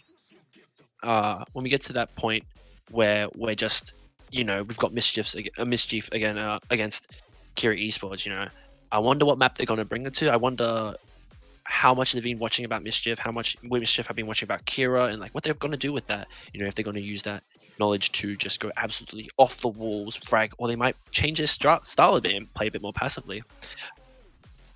Yep, so just before we get into map bans, we have SYG Esports and Virus Esports, like we said. What are you looking for, having watched that match? Do you want a repeat of that absolute fiesta of a cafe? Or do you want something a bit more, subtle and a bit more laid out? Look, I think the most entertainment value is having a match like that, where teams are really taking some off meta picks, taking a frost in a higher level tournament. That is what I like to see. We're moving on to the map ban phase currently, but I'm really hoping to see some not Clubhouse today. I know we have casted that match quite a bit, and I like to see Clubhouse because it really is sort of a gut check for a lot of teams. If you play very well in Clubhouse, it really does show your I don't know if completeness is the word, but it really does show how strong you are as a team, because you can't really just take Clubhouse and say, we're just going to do some ranked style takes, and if a team has a competitive style attack, that competitive style attack really will control the round. And if you get that control, you'll go with it. Like the fundamentals, I guess, is what you mean. Like that kind of can you hold a roam here? Can you do a basic strat? Can you execute on time? I think Clubhouse shows the best of that. And the first ban will be from SYG onto Theme Park. So again, nothing too ridiculous, nothing too extravagant, very basic Theme Park ban there. But yeah, going back to what you said, I think that's pretty much on the money. If you can play Clubhouse, that means you have good fundamentals of Siege. It means you know how to execute, you know how to clear, how to roam, and how to clear if you win on attack or defense. And I think that the second ban coming out from Virus being Consulate means Clubhouse is still on the board. What are your thoughts about that, Pond? Yeah, Theme Park isn't much of a surprise. I'd actually be kind of surprised if we saw Theme Park at all throughout the tournament. Consulate coming out. A lot of teams really don't like to take Consulate. Consulate is all played outside the map, and our next ban coming in from SYG is going to be onto Oregon. No surprise there, and a quick second ban onto Coastline. All right, it's going to be down between Villa, Cafe Dostoyevsky, and Clubhouse. I'm slightly nervous we might get another Clubhouse game. If I'm being honest. Clubhouse will be banned by SYG, saving us. So we will either have a repeat of Cafe, or we will have Villa on the match today, and Villa will be banned out by Virus Esports, meaning we are going back to Cafe Dostoyevsky, and we will have Virus Esports on the attack and SYG on the defense. So in the previous game, Pond, just to catch you up, we had Thatcher Capital, Echo, and Mira banned. Very standard bans in my opinion. Nothing too fancy coming out of there. What are your thoughts on that? Yeah, so the Thatcher ban's pretty standard. You could go without a Thatcher ban on Cafe. In all honesty, Thatcher is strong, but he's not as strong on this map. You can get away with not having him. Because really the only area, and you could argue that he's really good for taking the piano wall into freezer, the piano wall into bathroom on the third floor. He really is only good for bakery and freezer wall, and but with bakery and freezer wall, if you have a decent enough Maverick, you can really take it there, and you can get a lot of vertical play to get rid of a lot of the utility there. So a Thatcher ban wouldn't surprise me. A lot of teams go for that. The Capital ban, I actually very much agreed with the Capital ban. I think Capital is very strong on Cafe, especially when attacking the third floor objective. You're able to kind of clear out where the attackers are, or defenders are. My apologies. You're able to clear out the areas where the defenders are at, and you're able to really push them. You're really able to push them into the areas that you need them to get to, or push them out of some of those cheese angles, like I'd said before, the Wamai holding the white hallway door into piano with the shield there. That is one of those areas that having Capital on the board would almost eliminate that, and then that would make the attack pushing piano a lot easier. I wouldn't be surprised on defense if we saw a Wamai ban, and on attack, I wouldn't be surprised if we saw either a Habana ban or I'm gonna say it. I wouldn't be surprised if we see a Montang ban. Okay, yeah, to stop that kind of pressure coming out from a Montaigne. We know, as we've seen before, shield players that come to mind. Pengu from G2, extremely strong shield player who just uses that shield in order to kind of give callouts and to, I guess, relieve himself of having to focus on like fragging out or something like that. He can just, extend that shield. And I think that having a Montaigne ban can be really, really helpful. Yeah, I have to kind of agree. I feel like Thatcher is a fairly standard ban, but the thing about it is that there's a lot of ways to get around Thatcher ban. You can have an IQ and then bring a sledge along to destroy any utility that's like bulletproof. And so yeah, we are going to start the match now. We are able to quickly jump into Cafe Dostoevsky between SYG Esports and Virus Esports.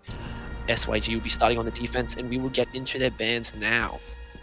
So between these two teams, like we said before, Virus Esports replacing Q Cancel, who decided to drop out, and Virus Esports then swapped into the new division, now facing SYG. I believe they were meant to face previously Kira Esports, but that matchup had to change. And the first ban will be Capital. No surprise there. And the Montaigne ban, really, one of the things that reminded me of the Montaigne ban was not just Pengu playing Montaigne on Cafe, it was actually Kenju from Navi. He was able to really gain top floor control with Montaigne, and as soon as the attackers were able to open up the wall onto white stairs, or red stairs, he was able to really take control. And as that's coming in, the Montaigne ban is out. Looks like you're on the money today, Pond, as you quickly predicted that one, and you will see what Virus brings out. It will be a standard mirror ban. So I think that, yeah, I have to agree. I think if Thatcher isn't, if Montaigne is, I would consider a top ban in a lot of these maps, especially in professional play, because of just how much power and pressure he can put on. And yeah, I didn't realize Kenju was also a very good shield player, and the Echo will come out from SYG being banned. So not too different to our first match, swapping out the Thatcher for the Montaigne, and we will go on to the match now with SYG defending the first round against Virus Esports, and they will look to go to. Looks like they will start on the middle floor this time, not going for a top floor or bottom floor. They will go for a reading fireplace this time. And I got Eyes' opinion about this. But what's your opinion about a reading and fireplace as a site? I think it's a really strong site if the defenders can really hold the vertical play down. It looks like they're going to be six picking onto the castle, and I'm assuming that they're going to be playing those castles on third floor. We see a lot of Pro League teams do that, and my apologies. We see a lot of Pro League teams doing that, where they will extend a lot of the castle utility into piano and hold a very strong piano presence. It looks like the mute, they will be also bringing the mute, and I'm assuming that will be to stop breaching charges from getting the castle barricades, as they are not bringing a sledge. No surprise there. I think the really big key for attacking, and especially for defending this objective, would be to control the vertical play. If you allow the attackers to gain that vertical control, they'll punish you for it. They absolutely will. Again, my apologies. They absolutely will collapse on you. They will take the picks from above, and there's not much you can do about it. We see that Smoke is opening up patches from third floor.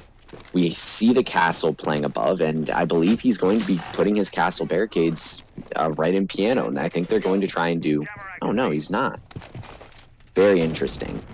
Yes, he's going to be extending his castles into Cigar Shop. And so holding this third floor, holding piano, and you see the shield right there, right outside of White Hallway. I don't know exactly what that call out is. I know that in Pro League they have one for it.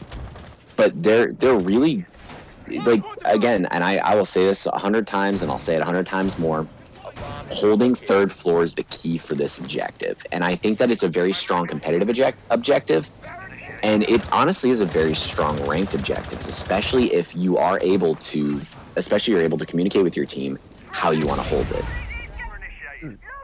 I have to agree. And so now we'll go on to the round. We have the Wamai ginger garlic paste posted up on that cigar lounge, that piano doorway that leads into White Hallway. And they'll burn them out with the double burn, and they will look to zone him out now. We have Jaeger Botsen also on the top floor with, I believe it is Lightning from SYG and they will be holding this top floor together.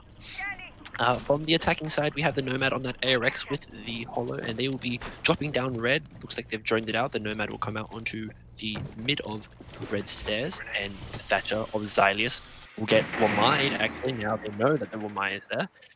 They're going to look to zone him out. X-Lily will know that one's playing piano, most likely going to be Desi Macy of the smoke. And he will just spot the head of Rhino will just spot the head of Lightning. He'll miss his first few shots, but he will put him down to just above 25 HP. And now Lightning is going to try to scurry away to heaven, try and get some good positioning, and not walk out here. Xylius will look for bulletproof, and X-Lily will get the first opening pick onto virtually, and they have control of Train now. And now the retake is going to be what they need coming from Virus Esports onto SYG. Lightning has lost a lot more health now. He's on about 10 HP, and Desi Macy will get the refrag onto X-Lily. And now you're at a 4v4 with Lightning at very low HP. Desi Macy is going to rotate into Fireplace. Ginger Garlic Paste will spray some shots. He'll get wallbanged and finished off by Nov from the Virus Esports. Sorry.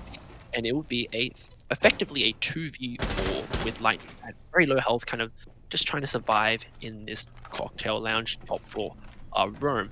He will drop back down into reading, where Jaeger Botson will just accompany him along, make sure he doesn't get taken out too early. Nov and Enigma will start to push cocktail. They've cleared out everything, and they know now that he's probably dropped the hatch and gone back into sight.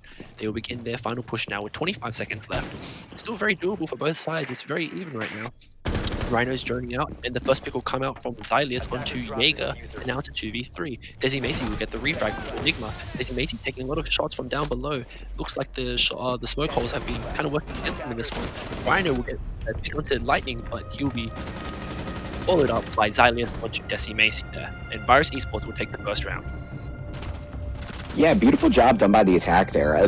They did exactly as I had mentioned. They'd gained the third floor control. They flushed out all of the roamers upstairs, and I'm a little bit confused as to what the Wamai was thinking. If that wall was unreinforced, there were 3 attackers pushing down there, and it was quite an easy wall bang. I mean, that's a pretty standard pre-fire, especially for defenders playing in piano. And I think that where the defenders really did go wrong there was I really got to put that round on the Jaeger and the Wamai. The Jaeger was getting very aggressive with the Skylight Peak.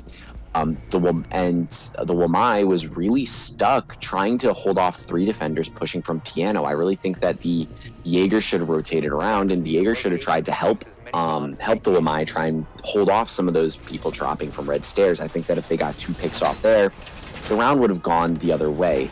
And I'm also kind of surprised the attack didn't take as much, they didn't take advantage of that vertical control.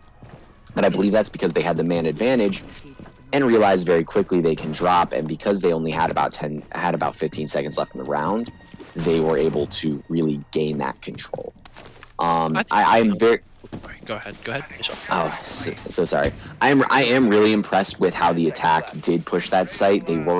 They committed fully to a third floor take. I know that they had the X-Lily on the Zofia drop in and get the quick pick onto mute, which opened up Train. Even though he was quickly refragged, it really was a good trade, because that SMG-11 and shotgun are very detrimental to this site.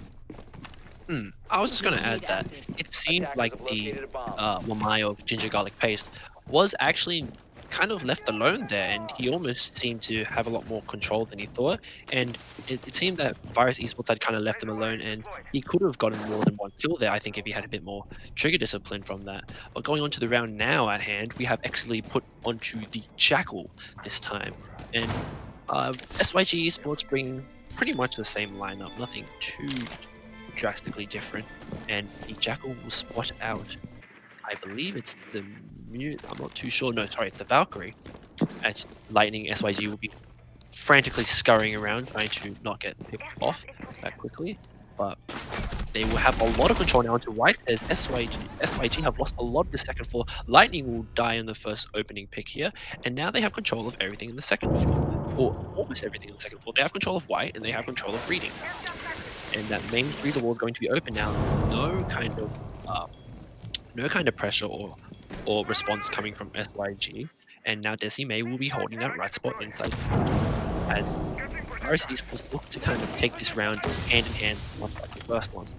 And we see the SMG 11 is coming out from Desi Macy and Virtually, and they will just kind of play time a bit, pre-play sequel, doesn't work out for Virtually, and now it is a 4v5 with a minute 18 on the clock left. Enigma going to go slowly peeking that pixel angle onto the northeast side of Kitchen.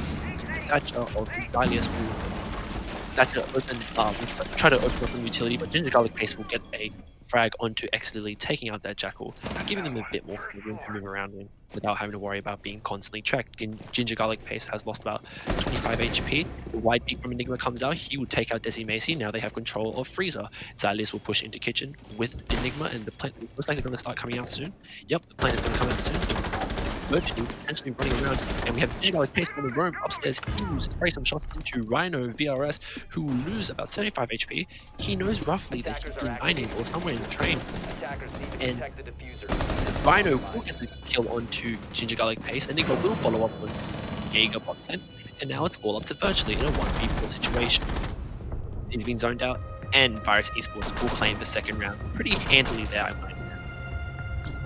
Yeah, very interesting round right there. I do need to point out X-Lily has been an absolutely wonderful entry fragger. He's so far gotten the opening pick in both these rounds, and I'm still trying to figure out what the defense is trying to do. I'm trying to figure out what their strategies are, especially because when you're holding that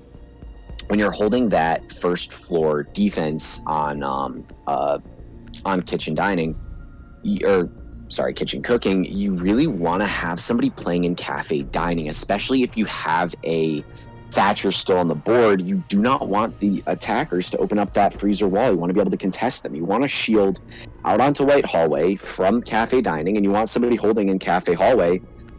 You don't necessarily want as many anchors on the site. I got to give it up to the attack there. They did a great job at flushing out those roamers, and Ginger Garlic Paste, he was able to get the pick onto X-Lily, but he wasn't able to make anything else out of it. He wasn't able to get any of the players playing with vertical control. And it really was, I think that if he was able to get the pick onto the IQ, that round would have gone very differently because he had those vertical angles. But I think that the defense right now really does need to focus on how they're going to be executing these strategies and preventing the attack from getting the control they want. Before this match had started, I mentioned that Cafe is one of those maps where the defenders, it's all up to the defenders in order to control the pace of the rounds. And right now, the attack is setting the pace. The attack is taking what they want when they want, and I really think that SYG needs to start setting that pace for themselves. They really need to start getting maybe a bit more aggressive with some of their peaks, but also taking the right peaks, getting in better positioning, because that mute playing in kitchen peaked as soon as the thermite had walked in, and I think that if he peaked a little bit later, or if he had a better angle on him, he would have won that gunfight and the round would have gone a bit differently. I think that their holds have been really great, and right now we are going to be seeing a third floor hold. We're going to be having a pretty standard third floor. You have the mutes to prevent a lot of droning. There is a lot of drone economy out there. I don't believe the attack got any drones. Yeah, so the attack still has all 10 drones on the board. So I'm really interested to see how this round plays off. I'll hand this back over to you, Suf, for our play-by-play. No worries, and I just wanted to point out immediately before even the round started, the Wamai of Jaeger Botsen has already lost about 25, a bit more than 25 HP. You know, that must be mentally kind of hitting FIG a bit hard here, as this Virus Esports have just been kind of going at full sprint, as you said, setting the pace for this match, entire match, all the way through. You know, they're getting control very quickly. They're taking out that, they're zoning out all the defenders very, very quickly, and with almost seemingly too much ease. I wanted to point out that Lightning SYG was just easily fragged out in that first round as the opening pick there when he was scanned in Jackal and wallbanged from the wall. But onto the round now, we'll have two people on top of the red stairs pushing down, and it looks like they will be trying to drone out Ginger Garlic Paste here on the Piano 2 white hallway. We have Rhino back on the skylight, looking at any open picks that he can find. Will excellently Enigma, Xylus all in red to Cigar as they will begin their push into Piano. Hopefully Ginger Garlic plays field it here. He sees it and he misses opening shots, nothing really landing there in terms of damage on either side. Still know where Ginger Garlic Pace is now, and now he has to hold him for dear life. He was excellently will scan out the Jaeger, knows he's over there. Jaeger goes for wide peak, will lose the opening fight against Xylius, so now it's a 4v5. The wall will be wide, the dash grenade will be wide, and Xylius will win the second gunfight onto Lightning SYG, and now you've lost your Maestro too. You've lost this Maestro gets out of being played. And the smoke of Desi Macy will lose to Exley with 2 kills on there, going against Virtually. He's going wide pick around 2 tops, or blue as they say. And right now, Diggerbot has to defend against the world. It seems like Xylius is down to about 25 HP. They're all looking for him. They know he's somewhere in there, and the shotgun will come out from Exley. The 3K just capped it off by Exley on that amazing jackal. I'm really liking what the attackers are bringing to the table right now. They're allowing most of their picks have been coming out from their supporting cast. They have their Thatcher, they have their Thatcher and Thermite. I mean, Thermite on Kitchen was the one that really broke in and went all fragline on them. And for this round, X-Lily, I think as soon as he got that pick onto Jaeger, you could see something just clicked in his head, and he just started zipping around, and he realized, I'm not losing any gunfights this round. I'm popping out my shotgun, and that is a I gotta tell you, that is a style kill right there. I'm really excited with how the attack is playing. They set the pace for that round. They got that pick onto Piano, and they were able to get control of Whitehall very quickly. And I think that a lot of that had to do with the shield placement of the shield placement protecting the Jaeger. I think that the shield needs to be placed up a little bit further so you can get a little bit more aggressive at the angles, especially because Ginger Garlic Paste has been playing really aggressive pushing up. If he had that shield up maybe a little bit more, some of the gunfights might have gone a bit more in his favor, and he would have been able to be a bit more aggressive. But I gotta tell you, the defense has been doing a really good job, but the attack has been setting the pace. The attack has been saying, we understand what you guys are trying to do, but we don't care, honestly. We're gonna do what we want to do. We're gonna gain the control of Cigar. We're gonna gain the control of Piano. We're going to have that entire west side control, and then we're just gonna collapse in. We're gonna get control of White. We're going to push in from Bar. We're going to push in from New Balk. We're going to get the picks where we need them. And that whole round, they had man advantage. It was a flawless round because they really set the tone. And I think that is very impressive on the attacker side. I just wanted to add as well that I don't know if X Lily knows this, but that ITAS, I believe the one it's called, has the highest amount of damage when up close. I think up to 4 meters it has the most damage out of all the shotguns, and we've popped up heavily. Excellently not really proving my point there when they fail to open up the red hatch, but again, you will see SYG going for that bar take. Excellently is going to scan the footprints of Jaeger.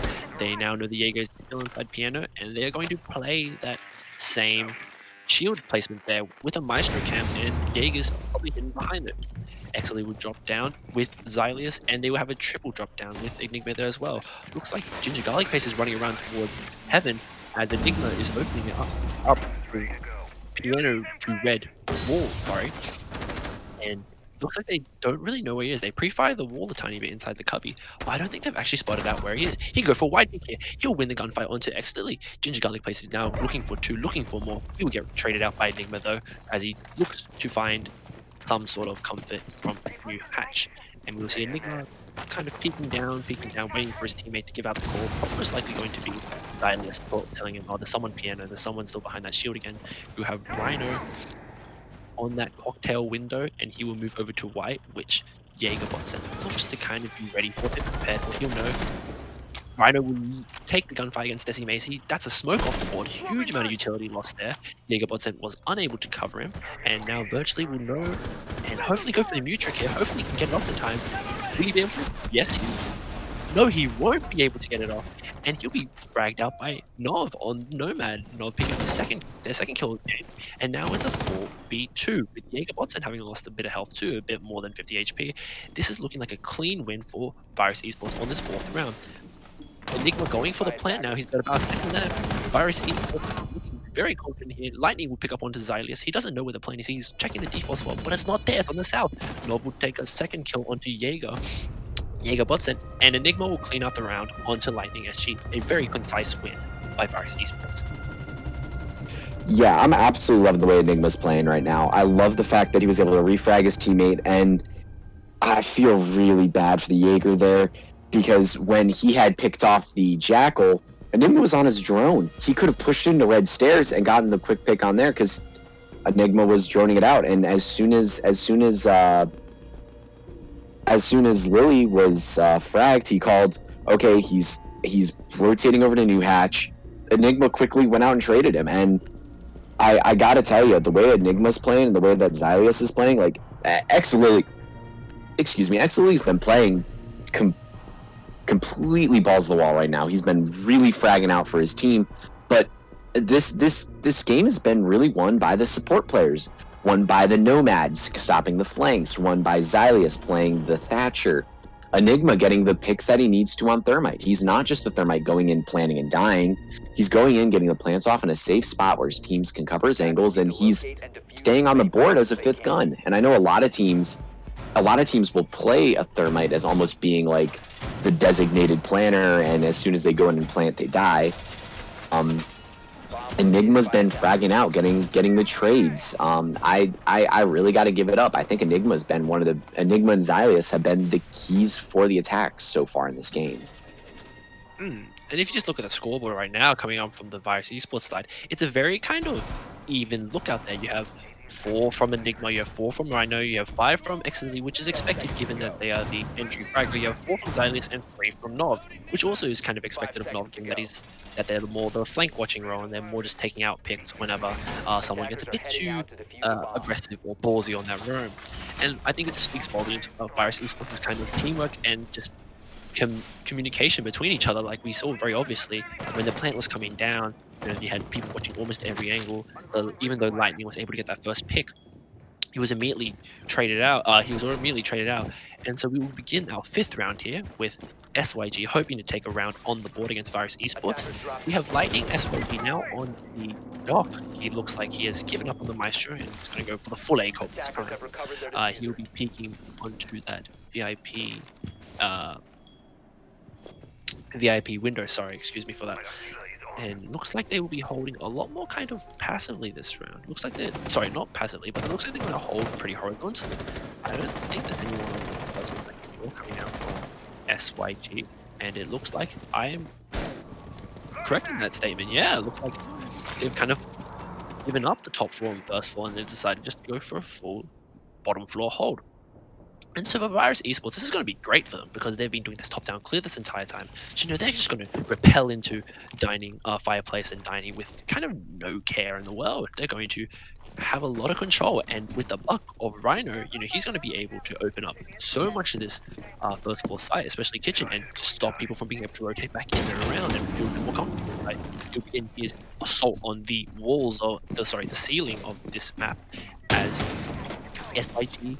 Still no deaths, no kills. They look to kind of hold on a bit more with 123 on the board.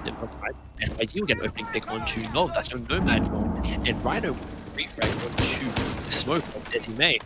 I'd say that's a pretty worth it trade, honestly, if you're for Virus Esports. You lost your Nomad, sure, but Roam coming out from Ginger Garlic Paste will pay off this time, and he'll get Rhino. That's the buck one. That's a huge amount of utility, especially for this side. And I was just going to say the Nomad being lost for a smoke would have worked well for Virus, but the trade for Big Luck is even better for SYG because now you've lost kind of a lot of pressure that you can apply as the attacker, and Ginger Garlic Paste is just going to put so much pressure on this team. And SYG is swinging out for a double kill onto Xylius. That's your Thatcher dead. Now you've got to see if Enigma and X-Lily can really pull off that fragger power. Enigma just misses Lightning, and Lightning will get himself up to just below 75 HP.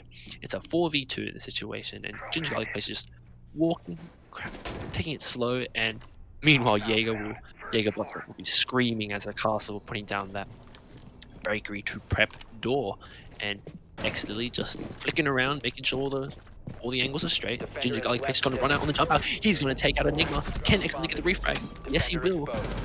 But there is no one to refrag off that, and looks like it will just be X Lily holding out, saving the KD. Lightning will get a bit kind of ballsy with it. He'll lose the fight, but looks like SYG will take the round anyway. Not even on time. Virtually will swing on by, and with that Org A3, just put an end to X Lily's kind of KD saving round there. Yeah, and I think that round really came down to, and it really came down to the pick onto Nomad. The round fell apart because Nomad, and I gotta give it up. I gotta give it up to the attack there. I think that was really their round to lose. There were no roamers upstairs. Enigma had droned it out. He'd said, look, there's no roamers on second floor or third floor. They're all on first floor. And when you have that kind of call, you want to bring the Nomad to cut off the rotates. You want to cut off the VIP stairs. You want to cut off red stairs. You want to cut off white stairs with Nomad charges, so you can't have the Jaeger flank back. And I think that Nomad getting picked off early without placing down any of his utility, that lost the round for the attack. They weren't able to cut off the flanks, and Buck was trying to get that vertical play without having his flank watched. And Ginger Garlic Paste got really lucky the fact that the Nomads weren't down, and capitalized off that. He was able to get, I believe, 2 kills, either 2 or 3 kills. He gained back second floor control. He had the flanks, and I was gonna mention at the end of the last round, the defenders really haven't had any flank potential, especially when playing on third floor. They're playing everyone on third floor, and when they play on first floor, they play everyone on first floor. And I think that really, I don't want to say that that's not a good way to defend, because you easily can defend that way, but especially with the way the attack are playing, I don't think the attack are watching their flanks as much. I don't think the attack is really focusing on putting those Nomads in the crucial flank spots, so the defenders can really capitalize off that. And I don't think they necessarily are. And I think that last round really showed that, look, if we flank around on these guys, they drone things out and they feel safe after they drone them out. But if they're able to drone out and then flank in the areas that were previously known as clear, I think that the defenders would have a lot better success at winning these rounds.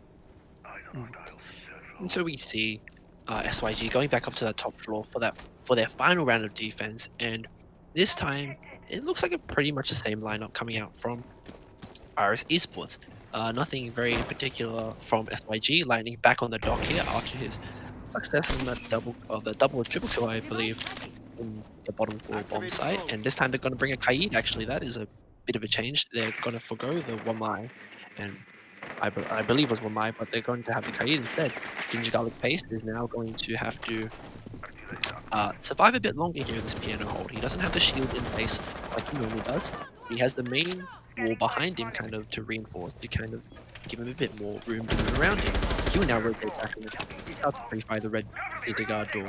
And now Virus Esports will be opening this piano wall here as they look to kind of put a bit more pressure onto SYG like they have done before. Exley is going to look for some footprints. He knows that Ginger Garlic Paste has been here recently, and he will be able to scan the footprints. Now he knows Jaeger's inside that corner again. They'll take out the Valkyrie. The wide beat coming out now. Exley again taking out Ginger Garlic Paste. Unfortunate for him, but the ring was just there from all sides. And now they look to get the main wall open as SYG have to hold on for dear life here. They're trying to pre-fire the cocktail windows. Exilius holding down this right hallway here as Exley just going to start fragging. Virtually will get a pick onto Rhino. That is the IQ. You have Virtually on just a bit above 25 HP. Lightning holding this very tight angle into cigar shop, I believe. And you have the smoke of Desi Macy with the shield on white stairs this time. And he will spot out, I believe it is the Jackal of Exley. But this time, Desi Macy not able to really, he barely survived that wallbang spray coming out from Enigma, and Exley looks like he'll go for another blue tops to white pick. the TCSG of Jaeger popping off, but Exley will take off his head. Lightning will refrag onto Exley. Silas going around. I believe there's someone first for Virtually. He'll start pinging him out. Enigma's going for the plant. He's being down by Virtually. And now it's down to a 3v2. Lightning will pick up another one. It's a 3v1 now. And we have Silas going down. It's all up to Nov. Nov will look for picks. He'll be able to take out Lightning, but it won't be enough. SYG will take their second round of defense. Really good round there done by the defense. I gotta say, they got the attackers got control of Piano very quickly. They were able to establish that control, but they weren't able to make anything happen of it. And I think that has a lot to do with the smoke play. I think that smoke clearing them out of the white corridor. I'll just call that Piano door for now on, because I've been talking about it a lot. He was able to clear out of Piano door, and he was able to stop the attackers from gaining that ground. And then in the end, the doc just went off. The doc was able to stop the plant. The doc was able to get the picks that he needed to, and Xylius on the Thatcher not being able to pick off that doc. That was a really close engagement. I think he was really close to getting the head off, but yeah, I mean, the defenders really did take that really well, and I think that moving forward, I would like to see, actually we're going to be moving on to halftime, so we're getting to see Virus Esports on defense. But I think that the attackers took that round a lot better. They were able to get a lot of their utility down. They were able to get a lot of the nomads down, but the defenders won the gunfights. And I know that this game is 50%, is 25% gunfights, 75% intel. But that time around, the 25% gunfights, it won it full on through for the attacker, or for the defenders, sorry. So I'm excited to see Virus Esports on defense. It looks like they are going to be bringing Exley on that vigil, which I'm assuming he's going to be roaming down on second floor and able to get some of those rotates in. And I want to see how they take this on defense. I'm going to hand it over to you. I'm excited to see what they got. Just wanted to point out that Jaeger bot then went from that very 300 IQ 6-pick from Jackal onto the Jackal, and I believe we saw Xylius move from the Bandit onto the Valkyrie. And so we have a pretty standard setup here coming out from Virus Esports. I believe there's someone on the bottom floor. That is Exley. Hopefully he's going to go for a run out like we saw from the previous match of Kira Esports. No, he won't. They will just stay inside prep and will look to find some more intel. And so we see a pretty standard lineup coming out from SYG. Pretty much the same thing, instead trading out the IQ for Azofia, I believe. And now they will look to, like Virus Esports, take control of Red Stairs and Cigar and Piano. And I believe the setup from Virus Esports is fairly similar and fairly straightforward compared to SYG. It's a lot of the same, holding that Piano door, you know, putting some Jaegers, putting a shield there to kind of zone him out, having a Maestro there too, as a kind of intel gathering operator. Lightning will see on his drawing that the vigil's somewhere nearby, but he won't know exactly where it's coming from. And with the kind of verticality that Cafe provides, they won't know if it's coming from on the floor, above the floor, below the floor. And that might be the game changer for this round. Lightning will put a breaching charge on that red wall, and he will be able to grab a bit more intel into Piano. We have Ginger Garlic also moving into Piano with virtually Exley still unknown, it seems, to this team. They don't know where the Vigil is. The Vigil's starting to put a bit more pressure now. He's at the bottom of Red Stairs. He could get 2-3 easy kills here. They've left the diffuser on the roof, by the way. Virtually got the floating pick onto the Jaeger or Rhino. I don't think they know that the Vigil's downstairs. And you look towards Exley now, who's just sat there this entire time. They've got 45 seconds left on the clock. They don't have diffuser, by the way. Nov is on the smoke, holding down blue. All is being broken, but they don't have diffuser. It's being picked up now by Desi. Now on red, Exley will take up the first kill onto the Nomad. That is a huge amount. Now you have a lot of pressure coming out, and he will take the second gunfight and win it against Igabot. He traded out by Team Garlic Pace, but it's 30 seconds left. You have a 3-on-3 with virtually down 50 HP. Nov is now to hide by blue tarps, so they have to push into this freezer wall. And Ginger Garlic Pace will lose the gunfight to Enigma, but he's still alive. Xylius will take out Lightning, and it's now a effective basically a 1v3 with virtually on less than 50 HP, virtually less than 50 HP, might I say. And Xylius is now going to just hold off side, virtually going for the pickup, just to save KD a tiny bit. Enigma's going to spray into the wall, not going to pick up any kills there. They'll look to get some open picks, probably. No. SYG are unable to get the plan down. Virus Esports will take the 7th round, and they're first on defense. Yeah, I think that round really highlighted the importance of watching the flank from the first and second floor, especially when attacking that third floor. Excelly did a great job. It was a wonderful trade off by Ginger Garlic Paste. It was a wonderful trade, but it wasn't an even trade. Excelly was able to get 2 of the defenders. He was able to frag out, and I think he really opened that up for his team because the attackers were kind of collapsing in on.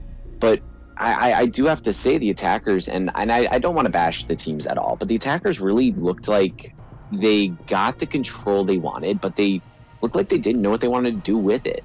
I think the smoke preventing them from pushing into Freezer really bottlenecked the defenders because Smoke was able to deny that push from Freezer for the entire round or the entire last 30 seconds because he had all 3 canisters. And I think that as soon as that had come out, the attackers really did look a little stuck, and it looked like they got the control they wanted. They checked off their list. We have Piano, we have Cigar, we have the West Side, but what do we do with this? Where are we going to go moving forward? And I think that was really detrimental to the round. And it kind of surprised me that the defenders did not reinforce off Red Wall into Piano. Usually that's typically a pretty standard wall to reinforce, but the defenders pulled that off perfectly. They won the gunfights they needed to. As soon as they were patient with how the attackers were pushing, Exelo was able to get those 2 picks. And I really do like the way that Virus Esports has been able to take these rounds. They've really controlled it on defense. Even though the attackers were getting aggressive, they still controlled the pace of the round. And I've said that quite a few times, and I'll continue to say it. On Cafe, whoever controls the pace will win the game. And the attack of Virus Esports controlled it when they were on attack, and now as they're on defense, they're controlling it yet again. So right now we're moving on to a kitchen defense. It looks like they will be having a 3rd floor top down clear from the attack, and I'll move on to you to allow us to get some play-by-play. No worries. I just wanted to point out Excelly has now pulled away from Virus Esports with an 11 and 6 frag count compared to the rest of them, who are on about 4 or 5 each, which is fairly respectable, all on their own. And as you can see here by the leaderboard, Jägerbotsen unfortunately hasn't picked up his first kill of the round of the game yet, but hopefully with this bandit being spotted out, they might be able to make it work. So like you said, a pop down clear, very standard, very kind of generic top down. You know, you have people putting people clearing cocktail, people clearing heaven and things like that. And the C4 will come out downing Ginger Garlic Paste. As you know, we are on Pro League rules, so they won't know that the Thermite is down technically. Maybe if they're looking through the points, they might. But SYG are going to be tentatively peeking this hatch here to get up Ginger Garlic Paste.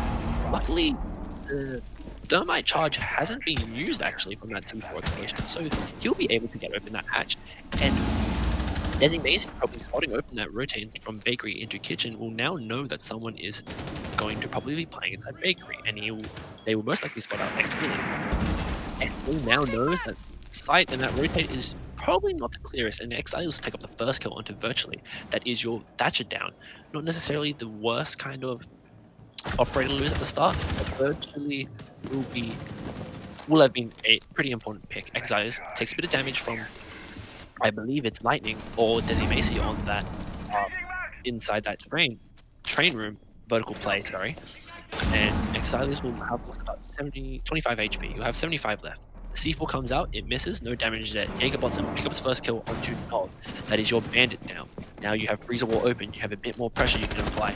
Excel's peeking red, Enigma's peeking red, they don't see anything there. You have Desi Macy running down pillars, Exiles pick up a second kill onto Lightning SYG, and now we see, oh no, unfortunate for Rhino, he'll be traded out by Xylius on a triple kill right now. Maybe he can go for the ace here. Xylius on an absolute tear. Enigma will steal away the ace from him. It's 3 seconds left.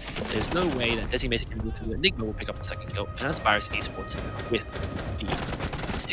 their 8th round and making it 6-2. I just wanted to add that. Apologies for my stuttering a bit. But that was very interesting to see the way that Virus Esports kind of played out that round. You know, they had a very generic hold. They held very horizontally. They didn't put a lot of pressure on the vertical. Yet it seemed like they were just losing those gunfights. Rhino had his barrel sticking out, but was still able to kind of get traded out by Xylius. There was nothing really endangering the Virus Esports defense. That I think they had that hold pretty well established, in my opinion. Yeah, and I think that really does speak to something. So I've talked a lot about having vertical control being something that is super important, especially on this map.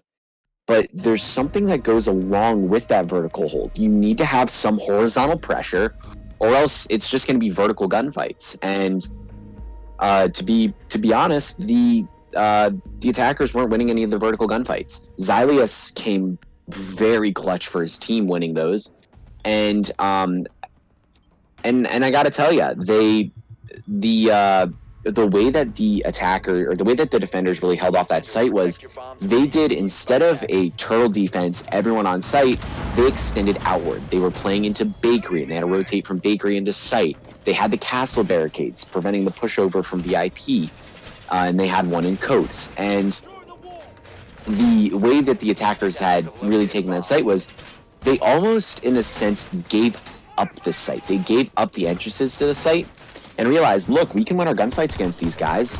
Let's just let them come to us.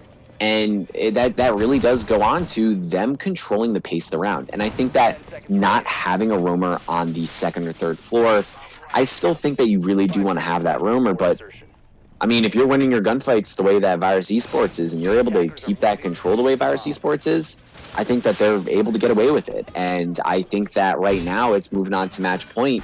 SYG can pull something out of the bag, but I don't think it's looking super great for them right now. I think that they're going to really need to focus. Excuse me, I've had the hiccups all day. They're really going to need to focus on getting the control they have, and they're really good at gaining the control they want early in the round, but they have to focus on their execute. They need to know as soon as they gain that control what they're going to do with it. So right now we are moving on to a reading fireplace defense, and I think that this round is going to come down to are the attackers going to be able to gain third floor control? And if they are, what are they going to make of that? And I think that if they're able to get third floor control, they're able to get vertical control, and they're able to execute, they'll be able to win the round. So it looks like they've spotted out Nov on the dock, who's in heaven, and they look to drop down Red Hatch. Excellently will be downstairs again on that bottom floor roam. Jaeger bottom, destroy Nov with that PW. Absolute laser at long range with the ACOG. And now you've lost the dock. That's your opening pick.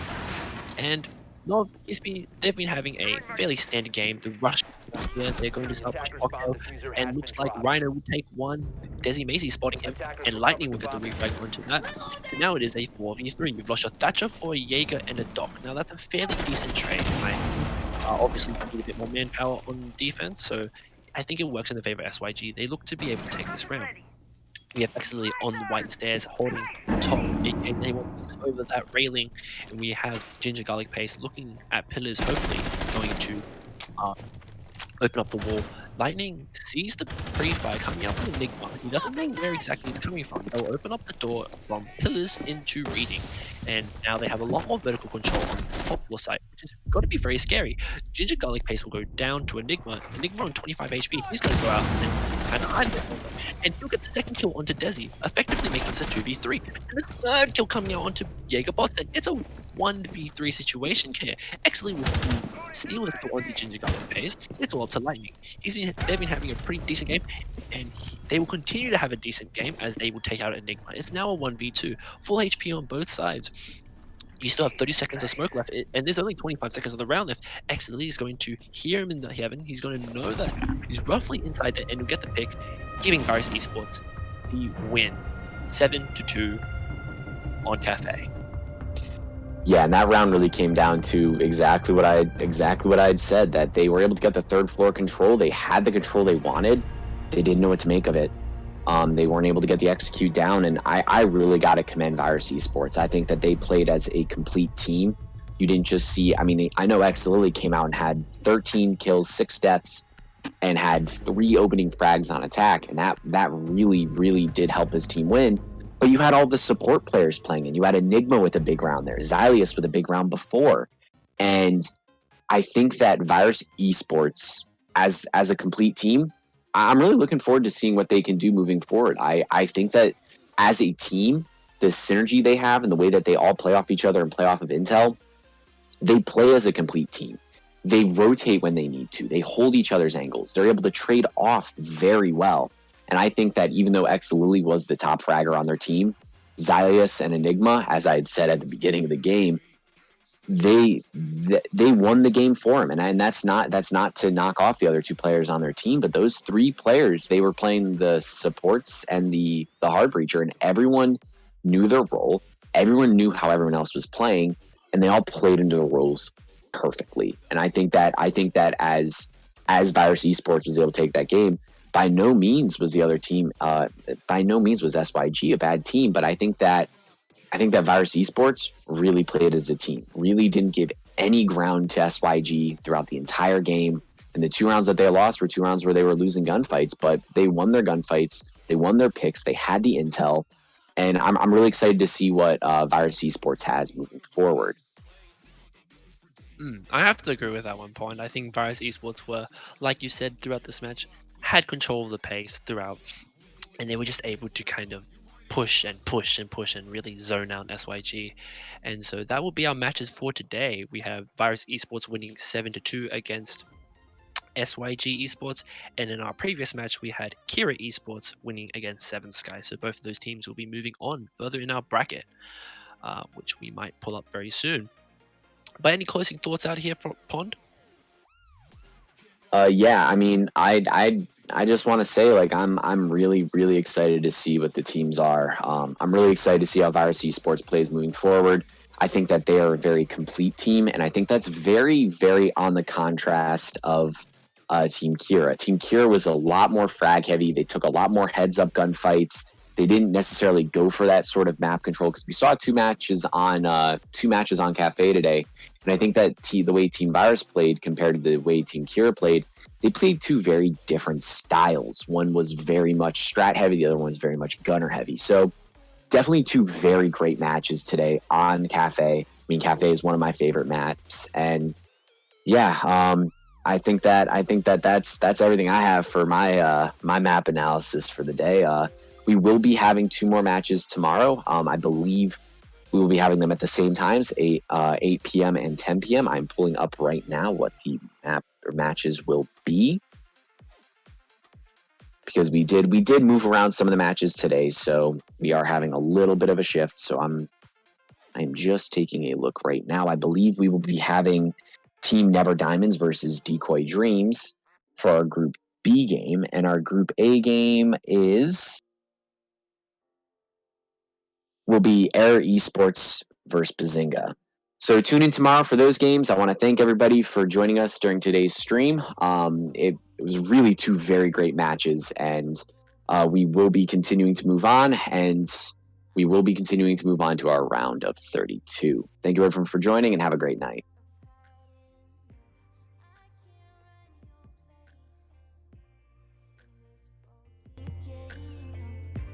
And all the words you speak mean nothing more to me. 'Cause let's start over now. Rewind, and I won't let you go. I need you by my side.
intoxicating your energy.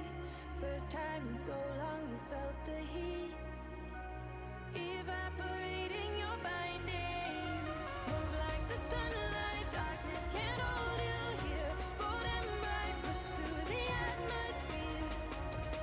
This is your dawn, this is your break.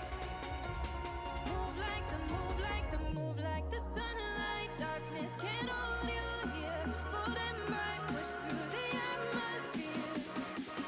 This is your dawn, this is your break. Move like the, move like the.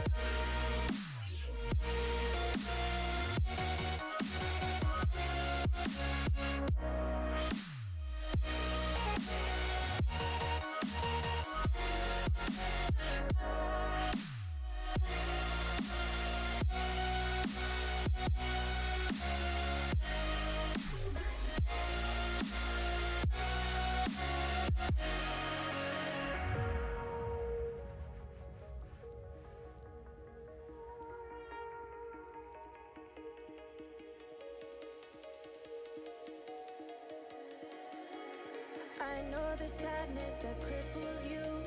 It comes in waves and out of the blue. But there are days you feel freedom too. Bask in the glorious lightning.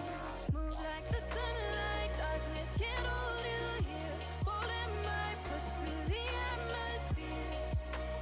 This is your dawn, this is your break. Move like the, move like the, move like the sunlight, darkness can't hold you here. Bold and bright, push through the atmosphere. This is your dawn, this is your break. Move like the, move like the.